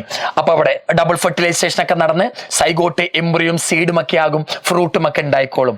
ഫ്രൂട്ട് ഉണ്ടാകാൻ സമ്മതിക്കുന്നു. ആർട്ടിഫിഷ്യൽ ഹൈബ്രിഡൈസേഷൻ എന്താ? അതിലെ സ്റ്റെപ്പുകൾ എന്താ ചോദിക്കും മക്കളെ. ഔബ്രീഡിംഗ് ഡിവൈസ് എന്താ? ഔബ്രീഡിംഗ് ഡിവൈസ് എന്ന് പറഞ്ഞാൽ എന്താ? ക്രോസ് പോളിനേഷനെ പ്രൊമോട്ട് ചെയ്യുന്ന സംവിധാനങ്ങൾ. ഒരു പ്ലാന്റിന് ഏറ്റവും ഇഷ്ടം സീനോഗമിയാ, ക്രോസ് പോളിനേഷനാ. ക്രോസ് പോളിനേഷനെ കൂട്ടാൻ അവർ സ്വീകരിക്കുന്ന മാർഗങ്ങൾ, അതാണ് മക്കളെ ഔബ്രീഡിംഗ് ഡിവൈസ്. എന്തൊക്കെയാ മാർഗങ്ങൾ? യൂണിസെക്ച്വൽ ഫ്ലവർ ആയിരിക്കും ഉണ്ടാക്കുക, ബൈസെക്ച്വൽ ഫ്ലവർ അല്ല. ആന്തറിസ്റ്റിഗ്മേനെയും ഡിഫറെന്റ് ടൈമിലായിരിക്കും എന്താക്കുക? മെച്ചുവർ ആക്കുക. ആന്തറിസ്റ്റിഗ്മേനെയും ഡിഫറെന്റ് ലൊക്കേഷനിലേക്ക് വെക്കുക. ആന്തർ ഇങ്ങോട്ടാണ് ഇരിക്കുന്നെങ്കിൽ സിഗ്മ ഇങ്ങോട്ടാ, രണ്ട് ഡയറക്ഷനിലാണ്. ആന്തറും സിഗ്മയും സെയിം ടൈമിൽ മെച്ചുവർ ആകില്ല, ഡിഫറെന്റ് ടൈമിലാണ് മെച്ചുവർ ആകുക. യൂണിസെക്ച്വൽ ഫ്ലവർ ഉണ്ടാക്കും, ആന്തറും സിഗ്മയും ഡിഫറെന്റ് ലൊക്കേഷനിലേക്ക് വെക്കും, ആന്തറും സിഗ്മയും ഡിഫറെന്റ് ടൈമിൽ മെച്ചുവർ ആകും. പിന്നെ അടുത്തെന്താ? Self incompatibility. ഈ 4 ടെക്നിക്കുകൾ വെച്ചിട്ടാണ് പ്ലാന്റ് എന്തിനെ പ്രൊമോട്ട് ചെയ്യുക? സെൽഫ് പോളിനേഷനെ നിർത്തിയിട്ട് ക്രോസ് പോളിനേഷനെ ഉണ്ടാക്കുക. എങ്ങനെ പ്ലാന്റ് ക്രോസ് പോളിനേഷൻ ഉണ്ടാക്കുന്നു? യൂണിസെക്ച്വൽ ഫ്ലവർ ഉണ്ടാക്കുന്നു, ആന്ത്രസിഗ്മയും ഡിഫറെന്റ് ഡയറക്ഷനിൽ വെക്കുന്നു, ആന്ത്രസിഗ്മയും ഡിഫറെന്റ് ടൈമിൽ മെച്ചുവർ ആക്കുന്നു. Self incompatibility. ഡബിൾ ഫെർട്ടിലൈസേഷന് ശേഷം പ്ലാന്റിൽ എന്തൊക്കെ മാറ്റങ്ങളാണ് വരിക? ഡബിൾ ഫെർട്ടിലൈസേഷന് ശേഷം വരുന്ന മാറ്റങ്ങളാണ് മക്കളെ ഇത്. ഒവ്യൂള് സീഡ് ആകും, ഓവറി ഫ്രൂട്ട് ആകും, സൈഗോട്ട് എംബ്രിയോ ആകും, പെന്ന് എൻഡോസ്പേം ആകും. ആന്റിപോളൻ സിനർജിയുടെ ഒക്കെ നശിക്കും, അതിന്റെ പേരാ ഡീജനറേറ്റ്. ഡബിൾ ഫെർട്ടിലൈസേഷന് ശേഷമാണ് ഈ മാറ്റങ്ങളൊക്കെ സംഭവിക്കുക. നോക്കി വെക്കണം കേട്ടോ. ഡബിൾ ഫെർട്ടിലൈസേഷന് ശേഷം സംഭവിക്കുന്ന മാറ്റങ്ങൾ എന്തൊക്കെ? എന്റെ പരീക്ഷയ്ക്ക് ചോദിച്ചായിരുന്നു ഇത്. ഡബിൾ ഫെർട്ടിലൈസേഷന് ശേഷം ആന്റിപോളനും സിനർജിയും എന്താ പറ്റിയ? 2015 +2 എക്സാമിന് ഡിജനറേറ്റ് ആകും, അവരഴിക്കായി പോകും മക്കളെ. എങ്ങനെയാ സാർ സൈഗോട്ട് എംബ്രിയോ ആകുക? സൈഗോട്ട് ആദ്യം എന്താകും? പ്രോ എംബ്രിയോ ആകും, പിന്നെ ഗ്ലോബുലാർ എംബ്രിയോ ആകും, പിന്നെ ഹാർട്ട് ഷേപ്ഡ് എംബ്രിയോ ആകും, പിന്നെ മെച്ചുവർ എംബ്രിയോ ആകും. ഇതാണ് സൈഗോട്ട്. ഇതാണ് മക്കളെ പ്രോ എംബ്രിയോ. അത് പിന്നെ ഗ്ലോബുലാർ എംബ്രിയോ ആയിട്ട് മാറി, അത് പിന്നെ ഹാർട്ട് ഷേപ്ഡ് എംബ്രിയോ ആയിട്ട് മാറി. എന്നിട്ട് അത് എന്താവുള്ളൂ? Mature embryo ആകുള്ളൂ. എങ്ങനെ സൈഗോട്ട് എംബ്രിയോ ആകും? ക്വസ്റ്റ്യനിൽ വരും കേട്ടോ, ക്വസ്റ്റ്യൻ വരും. അടുത്ത സീഡ് എങ്ങനെ ഉണ്ടാകുക? ഒവ്യൂളിൽ നിന്ന് മക്കൾ എന്തുണ്ടാകുക? സീഡ്. ഒവ്യൂളാണ് സീഡായിട്ട് മാറുക. സീഡിന് എന്തൊക്കെയുണ്ട്? സീഡിന് കവറിങ് ഉണ്ട്. സീഡിന്റെ കവറിങ്ങിന്റെ പേരാണ് എന്ത്? Seed coat. സീഡ് കോട്ടിൽ ഏറ്റവും പുറത്തെന്താ കാണാ? ടെസ്റ്റയാ കാണാ. സീഡ് കോട്ടിന്റെ അകത്തെ ലെയറിന്റെ പേരെന്താ?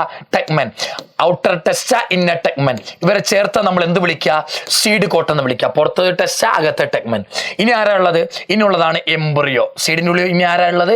എംബ്രിയോ ഉണ്ട്. ഇത്രയാണ്. പിന്നെ കുറച്ച് എൻഡോസ്പോമും കാണാം. സീഡിന്റെ ഉള്ളിൽ ആരൊക്കെ ഉണ്ട്? എംബ്രിയോ, എൻഡോസ്പോം, പിന്നെ കവറിങ്ങിന്റെ പേര് seed coat. Outer testa, inner tegmen. ഈ എംബ്രിയോ ഡൈക്കോട്ട് എംബ്രിയോ ആകാം, മോണോക്കോട്ട് എംബ്രിയോ ആകാം. സീഡിന്റെ ഉള്ളിൽ എംബ്രിയോ ഉണ്ടല്ലോ, ആ എംബ്രിയോ ഒന്നെങ്കിൽ 2 കോട്ടറിനുള്ള ഡൈക്കോട്ട് എംബ്രിയോ ആകാം, 2 കോട്ടറിനുള്ള ഡൈക്കോട്ട് എംബ്രിയോ ആകാം, അല്ലെങ്കിലോ ഒറ്റ കോട്ടറിനുള്ള മോണോക്കോട്ട് എംബ്രിയോ ആകാം. മോണോക്കോട്ട് എംബ്രിയോക്ക് 1 കോട്ടറിനേ ഉള്ളൂ. ആ 1 കോട്ടറിന് ഒരു സ്പെഷ്യൽ പേരുണ്ട്, എന്താ? സ്ക്യൂട്ടല്ലം. ഡൈക്കോട്ട് എംബ്രിയോക്ക് എന്തുണ്ട്? 2 കോട്ടറിനുണ്ട്. മോണോക്കോട്ടിന് ഒറ്റ കോട്ടറിനേ ഉള്ളൂ. ആ ഒറ്റ കോട്ടറിന്റെ പേരാ സ്ക്യൂട്ടല്ലം. എന്താ സ്ക്യൂട്ടല്ലം? മോണോക്കോട്ട് എംബ്രിയോയിലെ ആ ഒറ്റ കോട്ടറിന്റെ പേരാണ് സ്ക്യൂട്ടല്ലം. ഈ ഡയഗ്രം ചോദിക്കട്ടോ മക്കളെ, പരീക്ഷയ്ക്ക് ഒന്ന് ഓർത്ത് വെച്ചേക്കണം. ചില സീഡ് എടുത്താൽ അതിൻ്റെ ഉള്ളിൽ എൻഡോസ്പോം കാണില്ല. ഞാൻ പറഞ്ഞല്ലോ, സീഡ് എന്ന് പറഞ്ഞാൽ ആരൊക്കെയാ? സീഡ് എന്ന് പറഞ്ഞാൽ 3 പേരാ മെയിൻ. ഒന്നാരാ? എംബ്രിയോ. ആ എംബ്രിയോ എന്താകാം? ഡൈക്കോട്ട് എംബ്രിയോ ആകാം, മോണോക്കോട്ട് എംബ്രിയോ ആകാം. അല്ലെങ്കിൽ അതിൻ്റെ ഉള്ളിൽ ആരാ? എംബ്രിയോയ്ക്ക് ഫുഡ് കൊടുക്കുന്ന എൻഡോസ്പോം കാണും. അടുത്ത ആരാ? സീഡിന്റെ കവറിങ്, അതിന്റെ പേരാ സീഡ് കോട്ട്. ഇത് 3 മക്കളെ എംബ്രിയോന്റെ ഭാഗങ്ങള്. ചില സീഡ് എടുത്താൽ എൻഡോസ്പോം കാണൂല. കാണാത്ത സീഡിന്റെ പേര് നോൺ ആൽബുമിനസ് സീഡ്. ചില സീഡ് എടുത്താൽ എൻഡോസ്പോം കാണാം. എൻഡോസ്പോം കാണുന്ന സീഡിന്റെ പേരെന്താ? Albuminous seed. എൻഡോസ്പോം ഉള്ളത് ആൽബുമിനസ്, എൻഡോസ്പോം ഇല്ലാത്തത് നോൺ ആൽബുമിനസ്. എക്സാമ്പിൾ എന്താ നോൺ ആൽബുമിനസിന്? പി, ഗ്രൗണ്ട്നട്ട്, ബീൻസ്, ഡൈക്കോട്ടുകളെ example. Wheat, maize, barley, castor, monocot സീഡുകളാണ് ആൽബുമിനസിന് എക്സാമ്പിൾ. ഒരു സീഡിന്റെ ഉള്ളിൽ നോർമലി എൻഡോസ്പോം കാണും. എൻഡോസ്പോം ഉണ്ടെങ്കിൽ അത് ആൽബുമിനസ് സീഡ്, എൻഡോസ്പോം ഇല്ലെങ്കിലോ നോൺ ആൽബുമിനസ് സീഡ്. അതിന് എക്സാമ്പിൾ പരീക്ഷയ്ക്ക് നോക്കണം കേട്ടോ. ഏതാണ് ആൽബുമിനസ്, ഏതാണ് നോൺ ആൽബുമിനസ് ക്ലാസിഫൈ ചെയ്യാൻ ചോദിക്കും എക്സാമ്പിൾ തന്നിട്ട്. അടുത്ത ചില സീഡ് എടുത്താൽ അതിൻ്റെ ഉള്ളിൽ ന്യൂസിലസ് സെല്ലുകളുടെ അവശിഷ്ടങ്ങൾ കാണാം. റെമിനൻസ് എന്ന് പറഞ്ഞാൽ എന്താ മക്കളെ? അവശിഷ്ടം. എന്തിന്റെ അവശിഷ്ടമാ? റെമിനൻസ് ഓഫ് ന്യൂസിലസ്. ന്യൂസിലസ് എന്ന് പറഞ്ഞാൽ അറിയാലോ, ഒവ്യൂളിന്റെ ഉള്ളിൽ കാണുന്ന സെല്ലുകളാ. ഒവ്യൂൾ സീഡാകുമ്പം ഈ ന്യൂസിലസുകൾ സീഡിൽ കാണാറുണ്ട്. ഒവ്യൂളിന്റെ ഉള്ളിലെ സെല്ലാ ന്യൂസിലസ്. ഒവ്യൂളല്ലേ സീഡാകുക, അപ്പൊ ന്യൂസിലസ് സീഡിൽ വരാറുണ്ട്. സീഡിന്റെ ഉള്ളിൽ കാണുന്ന ന്യൂസിലസ് സെല്ലുകളെ വിളിക്കുന്ന പേരാണ് ഏത്? പെരിസ്പോം.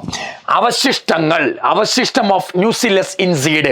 സീഡിന്റെ ഉള്ളിൽ കാണുന്ന ന്യൂസിലസ് സെല്ലുകളുടെ അവശിഷ്ടങ്ങൾ, റെമിനൻസ്, അതിനെ വിളിക്കുന്ന പേരാ പെരിസ്പോം. അത് കാണുന്നവരാണ് ബ്ലാക്ക് പെപ്പർ, ബീറ്റ്. ബ്ലാക്ക് പെപ്പറിലും ബീട്രൂട്ടിലും എന്തുണ്ട്? പെരിസ്പോം കാണാൻ പറ്റും. ഓവറിയാണ് ഫ്രൂട്ട് ആയിട്ട് മാറുക. ഓവറിയിൽ നിന്നാണ് മക്കളെ ഫ്രൂട്ട് ഉണ്ടാകുക. ഓവറിയിൽ നിന്നുണ്ടാകുന്ന ഫ്രൂട്ടിന്റെ പേരാണ് ട്രൂ ഫ്രൂട്ട്. ഇനി ചിലപ്പോൾ എന്താ അറിയാമോ, ഓവറിന്റെ ഒപ്പം അതർ പാർട്സ്, എക്സാമ്പിൾ തലാമസ്. ഓവറിന്റെ ഒപ്പം തലാമസ് കൂടി വലുതായിട്ട് ഫ്രൂട്ട് ഉണ്ടാകാറുണ്ട്, അത് ഫോൾസ് ഫ്രൂട്ട്. ഓവറിൽ നിന്ന് മാത്രം ഉണ്ടാകുന്നത് ട്രൂ ഫ്രൂട്ട്. ഓവറി മാത്രം വലുതായിട്ട് ഉണ്ടാകുന്ന ഫ്രൂട്ട്. ഓവറിന്റെ ഒപ്പം വേറെ ഏതെങ്കിലും ഭാഗം കൂടെ വന്നിട്ട് അവർ രണ്ടുപേരും കൂടെ വലുതായിട്ട് ഉണ്ടാകുന്ന ഫ്രൂട്ട് ഏതാ? False fruit. ഓവറി വലുതായിട്ട് ഉണ്ടാകുന്ന ട്രൂ ഫ്രൂട്ട്, ഓവറിന്റെ ഒപ്പം വേറെ ഏതെങ്കിലും ഭാഗങ്ങൾ കൂടെ ചേർന്നിട്ടുണ്ടാകുന്നത് ഫോൾസ് ഫ്രൂട്ട്. ഫോൾസ് ഫ്രൂട്ടിന് എക്സാമ്പിൾ ഏതൊക്കെയാ? ക്യാഷ് എന്ന് ഓർത്താൽ ക്യാഷ്, കാഷ്യൂ, ആപ്പിൾ, സ്ട്രോബെറി. കാശ്, കാശ്, കാഷ്യൂ, ആപ്പിൾ, സ്ട്രോബെറി എന്തിന് എക്സാമ്പിളാ? False fruit. അടുത്തെന്താ? ഫെർട്ടിലൈസേഷൻ നടക്കാതെ ഉണ്ടാകുന്ന ഫ്രൂട്ടിന്റെ പേരെന്താ? Parthenocarpy fruit. ഓവറിൽ നിന്നുണ്ടാകുന്ന ട്രൂ ഫ്രൂട്ട്, ഓവറിന്റെ ഒപ്പം വേറെ ഏതെങ്കിലും ഭാഗങ്ങൾ കൂടെ ചേർന്നിട്ടുണ്ടാകുന്നത് ഫോൾസ് ഫ്രൂട്ട്. ഫെർട്ടിലൈസേഷൻ നടന്നിട്ട് ആ ഫ്രൂട്ട് ഉണ്ടാകുക, എന്നാൽ ഫെർട്ടിലൈസേഷൻ നടക്കാതെ ഉണ്ടാകുന്ന ഫ്രൂട്ട് ഏതാ? Parthenocarpy fruit. അതിന് എക്സാമ്പിൾ ബനാനയാ. Banana, banana. അടുത്ത നോക്ക് മക്കളെ, ഫെർട്ടിലൈസേഷൻ നടക്കാതെ സീഡുകൾ ഉണ്ടാകും. ഫെർട്ടിലൈസേഷൻ നടക്കാതെ ഫ്രൂട്ട് ഉണ്ടാകും. ആ ഫ്രൂട്ടുകളുടെ പേര് പാർത്തനോകാർപ്പി ഫ്രൂട്ട്. ഫെർട്ടിലൈസേഷൻ നടക്കാതെ സീഡും ഉണ്ടാകും. അങ്ങനെ ഉണ്ടാകുന്ന സീഡിന്റെ പേരാണ് ഏത്? അപ്പോമിക്റ്റിക് സീഡ്സ്. ആ പ്രക്രിയന്റെ പേരെന്താ? അപ്പോമിക്സിസ്. നോക്ക്, എന്താ സാറേ അപ്പോമിക്സിസ് എന്ന് പറഞ്ഞാൽ? അപ്പോമിക്സിസ് എന്ന് പറഞ്ഞാൽ ഫെർട്ടിലൈസേഷൻ നടക്കാതെ എന്തുണ്ടാകുന്നു? സീഡ് ഉണ്ടാകുന്നു. ഫെർട്ടിലൈസേഷൻ നടക്കാതെ ഫ്രൂട്ട് ഉണ്ടായാൽ ആ ഫ്രൂട്ടിന്റെ പേരെന്താ? Parthenocarpic fruit. ഫെർട്ടിലൈസേഷൻ നടക്കാതെ സീഡ് ഉണ്ടായാൽ ആ സീഡിന്റെ പേരെന്താ? അപ്പോമിക്റ്റിക് സീഡ്. ആ പ്രക്രിയന്റെ പേരെന്താ? അപ്പോമിക്സിസ്. ഫെർട്ടിലൈസേഷൻ നടക്കാതെ സീഡ് ഉണ്ടാകുന്ന പ്രക്രിയന്റെ പേരാ അപ്പോമിക്സിസ്. ഇതെവിടൊക്കെ കാണാം? അസ്റ്ററേസിയെ, സൺഫ്ലവർ ഫാമിലിയ. അസ്റ്ററേസിയെ ഗ്രാസുകളിലും കാണാം, മോണോക്കോട്ടുകളിലും കാണാം. പോളി എംബ്രിയോണി എന്ന് പറഞ്ഞാൽ എന്താ? ഒരു എംബ്രിയോയിൽ, ഒരു സീഡിൽ തന്നെ കുറെ എംബ്രിയോ. സാധാരണ ഒരു സീഡിൽ ഒരു എംബ്രിയോ കാണാം, എന്നാൽ ചില ചെടികളുടെ സീഡിൽ കുറെ എംബ്രിയോ കാണും. Presence of more than one embryo in a seed. ഒരു സീഡിൽ കുറെ എംബ്രിയോ കാണുന്നു, അതാ പോളി എംബ്രിയോണി. അതെവിടൊക്കെ കാണാം? Orange and mango. ഓറഞ്ചിലും മാംഗോയിലും ആ പോളി എംബ്രിയോണി കാണുക. അസ്റ്ററേസിലും ഗ്രാസസിലും അപ്പോമിക്സിസ് കാണുക. ബനാനയിൽ ആ പാർത്തനോകാർപ്പി ഫ്രൂട്ട് കാണുക. കാഷ്യൂ, ആപ്പിൾ, സ്ട്രോബെറിയിൽ ഫോൾസ് ഫ്രൂട്ട് കാണും. ഓക്കെ, ബ്ലാക്ക് പെപ്പറിലും ബീറ്റിലും പെരിസ്പോം കാണും മക്കളെ. 50 ക്വസ്റ്റ്യൻസ് നമ്മൾ ഡിസ്കസ് ചെയ്തു. കണ്ടോ, സ്ലൈഡ് നമ്പർ 50 ക്വസ്റ്റ്യൻസ്. ഈ 50 ക്വസ്റ്റ്യൻ നമ്മൾ ഡിസ്കസ് ചെയ്തിട്ടുണ്ട് മക്കളെ. വളരെ കുറഞ്ഞ സമയം കൊണ്ടാണ്. അധികം എനിക്ക് പറഞ്ഞുതരാൻ സമയം കിട്ടിയിട്ടില്ല. ഞാൻ വേഗം പറഞ്ഞു തീർത്തിട്ടുണ്ട് മക്കളെ. നോക്കി പഠിക്കുക. സമയം കളയാതെ എൻ്റെ മക്കൾ നോക്കി പഠിക്കുക. 50 ക്വസ്റ്റ്യൻ നിങ്ങൾ പഠിച്ചിരിക്കണം. ഈ ക്വസ്റ്റ്യൻ അറ്റ്ലീസ്റ്റ് ഒന്നും പഠിക്കാത്തവർ ഈ ക്വസ്റ്റ്യൻ എങ്കിലും അറിഞ്ഞിട്ട് പോവാ. പരീക്ഷ സിമ്പിളാവും മക്കളെ. പ്രാർത്ഥിക്കുന്നു നല്ലപോലെ എഴുതാൻ പറ്റട്ടെ. എങ്ങനെ ഉണ്ടായിരുന്നു എന്ന് ഒന്ന് കമന്റ് ചെയ്യുക. എൻ്റെ പഞ്ചാര മുഞ്ചാരകളെ, മൊഞ്ചന്മാരെ, മൊഞ്ചത്തുകളെ, തക്കുടുകളെ ഉഷാറായിട്ട് എഴുതി വാടാ പരീക്ഷ. ബൈ.